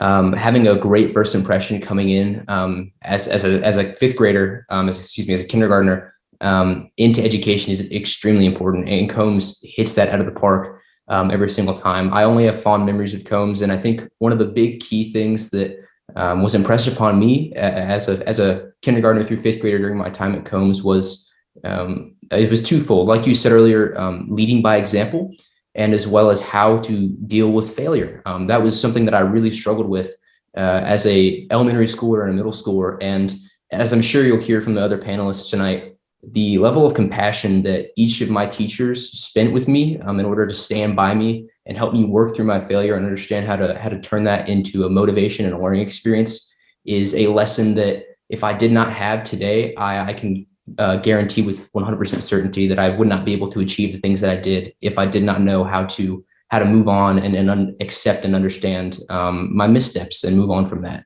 So thank you. How amazing that you learned and grew confident with failing and not being afraid to make mistakes in such a supportive environment. And I have no doubt that that's helped empower you to take risks and go further now. And I look forward to seeing your name in the news in the future as you continue to do that. I'm curious, what kind of mistakes did you make, or what kind of support did you get? What's one memory maybe that makes you feel most like a leader? Nadella, could you start us off? I think being a leader, you have to understand that, of course, you'll always make mistakes, but it's important that being a leader that you understand like what those mistakes are, and you're able to not only guide yourself in maybe making changes, but also guiding others and being able to advocate for other people. I would say, of course, through the years, I've made mistakes, but in nursing, I'm a nurse at Duke right now. And of course, being in nursing, you don't want to make mistakes, but we're all human. And of course we will make mistakes. And so there are times where maybe you talk to the wrong person about your patient, or you maybe get something wrong, and you just have to get up and make sure that you're not only advocating for yourself, but also advocating for your patient, most importantly. And so what I've learned about being a leader is just making sure that you support the people around you and that you make sure that you get things done regardless of maybe the past mistakes that you've made. So it's clear that you found your voice. And I love how you talk about not just being able to advocate for yourself, but continuing that advocacy for others. That's, I think, true leadership. And that's something that we definitely see with a lot of students at A.B. Combs and outside of A.B. Combs. Mackenzie, what about you? What is one memory from A.B. Combs that made you feel most like a leader? One memory from A.B. Combs I'd have to say is getting that first solo in Combs course. Now, I know that may not seem like a lot, but just being able to, you're leading the song for the rest of the course and the rest of your classmates. So you want to lead well and, sing well so that everything else flows. So I think that was like one of the biggest and like best memories for me. Well, what about you? What was one memory that maybe you took the lead or you felt supported to speak and practice advocacy? What was one memory that made you feel like a leader at Combs? One amazing memory that I had when I was at Combs related to leadership was back during kindergarten. I was first approached to be part of the kids who would represent the 7 Habits during leadership days back at school. I was Goob the Bear. It was such a fun time then. But I remember before the second leadership day, I was approached by, I believe, Miss Sexton, and she asked me if I'd be willing to do one of the speeches at that leadership day. And I remember having to practice all that time and get ready to like deliver the speech. And I remember all of these teachers helping me out with improving my speech and just I guess really being the best I can be. And that's one thing for a leader. Sure, you can lead by an example and everything, but to be a leader, you have to have help from other people to do your best. That's amazing. You definitely talk a lot about collaboration there, as well as that confidence that you build. I was tag along Allie, and for me, I like to say it all started with a mouse too. So I absolutely understand that moment of being called upon and trusted for that first time with an opportunity to speak. But I can distinctly remember all those meetings practicing with people and getting that advice before we went on stage, and that made me feel really confident. Raven, do you have a particular memory of a piece of advice that you received preparing for Leadership Day that maybe today you share with other students? Yes, so definitely practice makes perfect. But I remember actually Will and we ended up introducing a keynote speaker, Sir Ken Robinson. And I think that was the biggest speech that I had ever delivered. I believe there were over 500 guests that were in this big room. And I remember I was nervous. I was telling my parents, oh my goodness, I can't believe they picked me to deliver this speech with Will. He's so well spoken. I don't know if I'm going to be able to do this. I was nervous. But as soon as I got up on that stage, I remember looking at Miss Summers, looking at Miss Sexton, and looking at my mom. And I took a deep breath and I began my speech. And just with them, they were encouraging, and I knew that they trusted me to give the speech. And that really just motivated me. And like Will said, it does take a team. Being able to get that advice and get help from others to shape you into a leader, that's definitely a key component. And it's important into growing and having that growth mindset. It's amazing how you talk about that growth mindset, and as well that sense of they picked me and they trust me, and then taking that stage and having the confidence to kind of look at people and know that you're supported. It reminds me of a quote on the walls of A.B. Combs as you first enter that says, "You are seen, you are known, and you are loved." Carlos, could you cite an example of a time that you felt that you were seen, known, and loved at Combs? Oh, absolutely. I think the part about Combs that was so special to me is that it was such a welcoming community that gave every student the ability to infuse their learning and academic experience with their own personal background and their cultural background. And I came to Combs. I'm originally from Puerto Rico, and I came in, and it was my first time in this new community in Raleigh. And I got an opportunity to put on a contest for some of my fellow students, and we made spaceships out of tortilla chips. And the winner got to win a whole lot of tortilla chips from Frito-Lay. And it was really exciting to tie, my background as a Latino into this really special community, and to feel celebrated and seen. And that's such an important part that shaped me and that molded me, in knowing that I can be confident in who I am and my roots. So that's the part that I appreciated the most about my Combs experience. I love how you described it as roots, right? There's an inclusion and support in the community, and you feel celebrated for who you are. But I think also that allowed you to grow so much. I mean, now with your work with multiple agencies, kind of including that inclusion of voices and being such a strong example of bringing people together, it's clear that that memory of feeling seen is something that you try to share with others. And I loved how you talk about community as well. And I'm afraid that there's one part of this community that we haven't talked about yet that is seriously in danger of going unnoticed, and that is our teachers. And that's something that I definitely remember from Combs. Will, could you maybe talk about your favorite teacher and why that teacher was your favorite, or maybe the characteristics that made them a part of that supportive community for you? In elementary school, I loved all of my teachers. I don't remember any grade where I didn't feel loved by one of my teachers. And speaking of loved, that's the main thing that that main characteristic I get from teachers that like is amazing. It's just when you walk into that classroom, you just immediately get that sense of I belong here. Like everyone can be I'm like friends with everyone, and it's such an amazing learning environment of working together, as I said on my previous answer.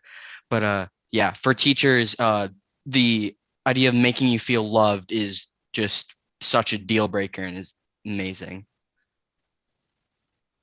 I think that love, in a sense, is something that's almost tangible. It feels like it's in the air of Combs because it's just in everything that you do. What about you, Mackenzie? Is there something about your favorite teacher from Combs, or all the teachers at Combs, that kind of characterizes and kind of shows this sense of community and that sense of celebrating you for who you are? Yeah, so I definitely agree with Will. Like all my teachers, I loved each and every one of them. They were all really great. But I think like the main one who stood out to me and who like I know truly cared was Miss Faulkner. So I started with Miss Faulkner in kindergarten, and every day in the class she always greeted us at the door. Like, hey, how are you doing? Like, oh, great to see you. Like it was always just a warm, genuine welcome, and every class was just awesome. Like we loved her so much, and she loved us so much that when it was time to go to first grade, she moved up with us. So the majority of my kindergarten class was also my first grade class, and it was just a great experience. We loved her so much, and she was just really great. It's amazing. I love how you got like 2 years with her where she, you felt that love with you. I think even when the teachers don't move with you, the love kind of is a part of you and it continues with you. I'm curious, Nadella, how you might share that sense of love and that sense of seeing somebody else and celebrating somebody else for who they are and helping them grow today, and how perhaps that foundation at A.B. Combs is something that you still use today as a pediatric nurse at Duke. Yeah, I think at A.B. Combs, like it created this foundation that I was able to use in many aspects of my life. And so I went through like going from NC State and in psychology to going to nursing school at Emory. And while I was actually at NC State, at some point I was in a PA and nursing club for people who wanted to be PAs and nurses. And there was actually another student leader in that group, and that was Olivia Williams, who was also an A.B. Combs graduate. So it goes to show how much like A.B. Combs helps you like kind of like grow and become a leader in different aspects of your life. And with nursing, right now I work in an infusion center. So there are a lot of kids that are getting chemo infusions, and we just try to teach them that you're not there, like you're more than just the infusion that you're getting, that you have many things that you can learn to love and many hobbies that you can have. So I think having that foundation at Combs has really helped me be a better nurse for the patients that I work with every day. It sounds like part of your leadership is seeing the whole person and making sure that that whole person is celebrated. And I think that's definitely how I would characterize that sense of being seen and that sense of the heartfelt connections that you develop within the community at Combs. I think a part of what made it easier also to say to your peers, that, I love you and that I'm here for you, was having that common language of the Covey habits. So I'm curious, Ethan, maybe you could start us off. How did you go from A.B. Combs, where the language of the Covey habits was used every day, and perhaps still use those habits, but maybe not be able to characterize it as a habit with people who don't know that language? That's a really good question. It's really funny how after you leave Combs, the habits don't necessarily disappear. They just change form. The name might be different. I might not walk up to somebody and tell them, hey, you need to sharpen your saw a little bit. I might be talking to a friend who's really stressed, and I might say, hey, why don't we go play basketball or something? I know you've been having a little bit of a rough week, and take some time to relax. And something that makes it so much easier to make those connections from Combs to my present life is like the other panelists have said, building that confidence in yourself and taking part in all these different opportunities like leadership days and things like that. Allowed us to build confidence in ourselves to where we know that I can go out and I can have a conversation with you about these habits. And they're so incredibly universal that they don't have to have a name. And they don't have to have a specific title or an order or a catchphrase. These are just values that, and especially when I am able to surround myself and find people who share these similar values, it creates such an amazing force to project outwards and to include other people and share with them this knowledge that I've been incredibly gifted and have had the incredible opportunity to gain during my time at Combs. So I think that confidence makes it a lot easier to surround myself with people and spread it throughout the public. I love that you have that confidence and that foundation to then kind of branch out. Like Carla said, with the roots, it allows you to grow and it gets bigger. And even if the community is alumni who know the language, the community that gets built with this leadership is bigger than just A.B. Combs alumni, because you have that confidence to reach out. That's incredible. I'd like to take this time as we're coming to a close. If you have the power and the ability to share just one aspect of your experience at Combs, and I know that's difficult because everything kind of comes together so beautifully, but if you could isolate one aspect and make sure that every student in the world, or every person in the world even, could feel that one aspect and experience that one aspect for themselves, what would it be? In other words, what's something that you experienced or felt at Combs that you think is so important that everyone should feel it? Mimi, could you start us off? So I think mine, it's kind of two, but they go hand in hand. I think it would be the ability to have a good handshake, which we learned every single day as we walked into the door of our classrooms. And then also the ability to speak up and to not be afraid in public settings. And I think these two go hand in hand because the handshakes are your very first impression of someone.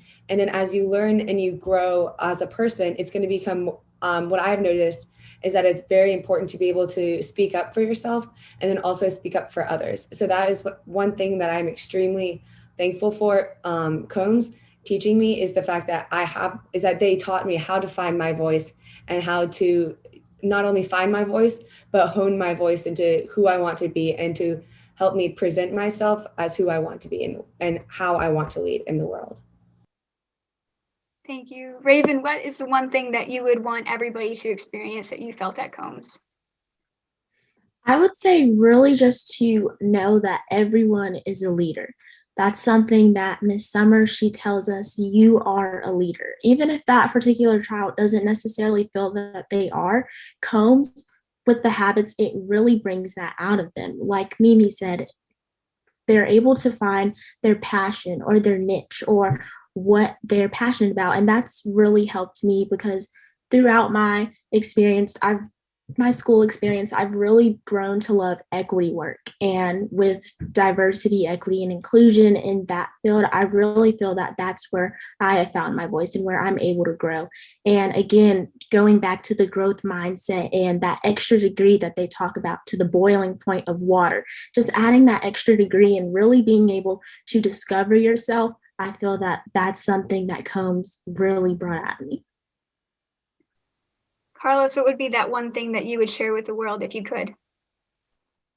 I think Combs does an incredible job of making sure that every student feels connected to their peers, to the wider community, and I think that makes just such a huge difference in the outcomes of the schools and for everyone going forward, because we feel like we're a part of something bigger than ourselves. And as we transition on, I remember in our 5th grade graduation, we got a little compass, and it was just telling us, like, what principles are important to you, and if you follow those wherever you're at, you'll end up, be confident that that's where you belong. And I think the ability to instill those values in kids as they're growing up is just so crucial, because it helps ground them as they continue on. So I think that sense of connection is so important and valuable.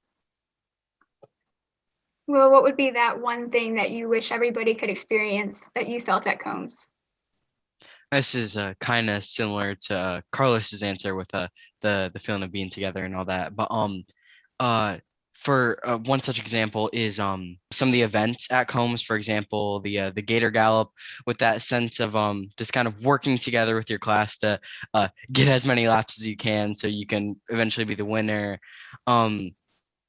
And I remember in 2nd grade, the Covey Carnival, I believe is what it was called back then.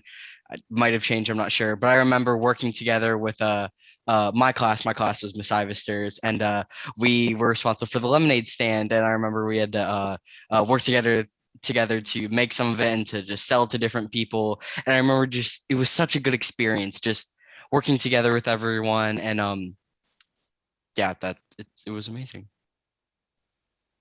Mackenzie, if you could share one thing about Combs with the entire world, what would it be?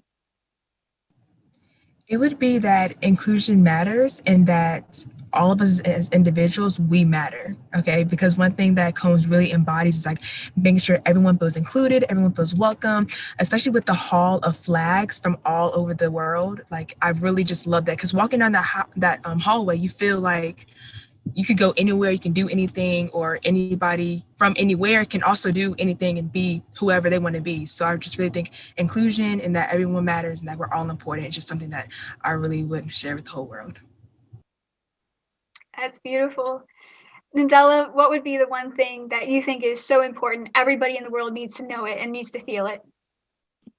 I agree with Mackenzie. Combs was really good about showing diversity. And I remember always like carrying my little flag for like the international festival. And it also taught me just to believe in myself, because there were a lot of times where maybe I wasn't confident on like showing my little data notebook. But once my teachers believed in me, it really made me believe in myself. And so I feel like once you have a foundation of like that foundation, that you're able to like carry it on throughout different aspects of your life. So Ethan, what would be that one thing that you would want to share? I think that if there was one piece that I had to take from my Combs experience and share it with as many people as possible, is that feeling of unadulterated compassion from somebody in any one of your learning environments. The feeling of stepping into a school or a place of learning and having a teacher or a mentor reach down and shake your hand and look at you and say, "I am so glad that you are here today," is a feeling that I think is essential to the success of people in general. I'll use my 4th grade class as an example. My 4th grade teacher, Mr. Charland, I was a big fan of doodling. I love to doodle on all my papers and all my sticky notes. And one day I came in under the weather. I came in sick, and I drew a little stick figure on a sticky note. It was supposed to be me, and I drew a little speech bubble complaining about, I wasn't feeling that well, and he had a sad face. And I left it on my desk, and Mr. Charland found that sticky note, and he took his own sticky note and he drew a stick figure in the similar fashion to how I'd drawn it. And he wrote on there, "I'm so glad that Ethan chose to come to class today, and I'm so glad that he's here." And he put that sticky note on top of mine and he gave it back to me. And that memory has stuck with me, and it fills me with such warmth and joy to have that feeling of, wow, he was so glad that I was here. And I really hope that at some point in everybody's lives in a place of learning that people get to experience that. Thank you so much to all of our panelists today for sharing your stories. and for telling us how your foundation in leadership, in the Covey habits, and in compassion and that unconditional love that you felt at Combs has helped bring you to where you are today and is carrying you forward into a very bright future. And I'd like to thank everybody who could join us today. We hope that from what you heard today, whether you are a parent, a student, or an educator, you can see that the leader in me plants a seed that lasts and grows a lifetime. Thank you so much. It was fantastic to hear from these older students who started here, just like me. Weren't they inspiring? Today has been so much fun. Thank you for joining us. From your different time zones, your schools, your homes, and even some of you from your cars, we are honored that you are here and we are honored to call you our friends. But what about us? Dr. Covey inspired us to leave a legacy by enabling greatness in others. We know that it doesn't matter where you come from, what language you speak, or what color your skin is. We all have the same heart and we all care about making a difference. What about us? We are the next generation of leaders. We have determination and compassion, and we pledge our support in helping you to face the challenges the future will bring by developing leaders in your school, just like we do here at Combs. So what about us? I have a feeling our paths will cross again, but until that time, here's wishing you peace, empathy, hope, and love. We are searchlights we can see in the dark. We are rockets pointed up at the stars. We are billions of beautiful hearts. And you sold us down the river too far. What about us? What about all the times you said you had the answers? What about us? What about all the broken happy ever afters? What about us? What about all the plans that ended in disaster? What about love? What about trust? What about us? We are problems that want to be solved. We are children that need to be loved. We were willing, we came when you called. But many fooled us, enough is enough. Oh, what about us? What about all the time you said you had the answers? What about us? What about all the broken happy ever afters? What about us? What about all the plans that ended in disaster? What about love? What about trust? What about us? What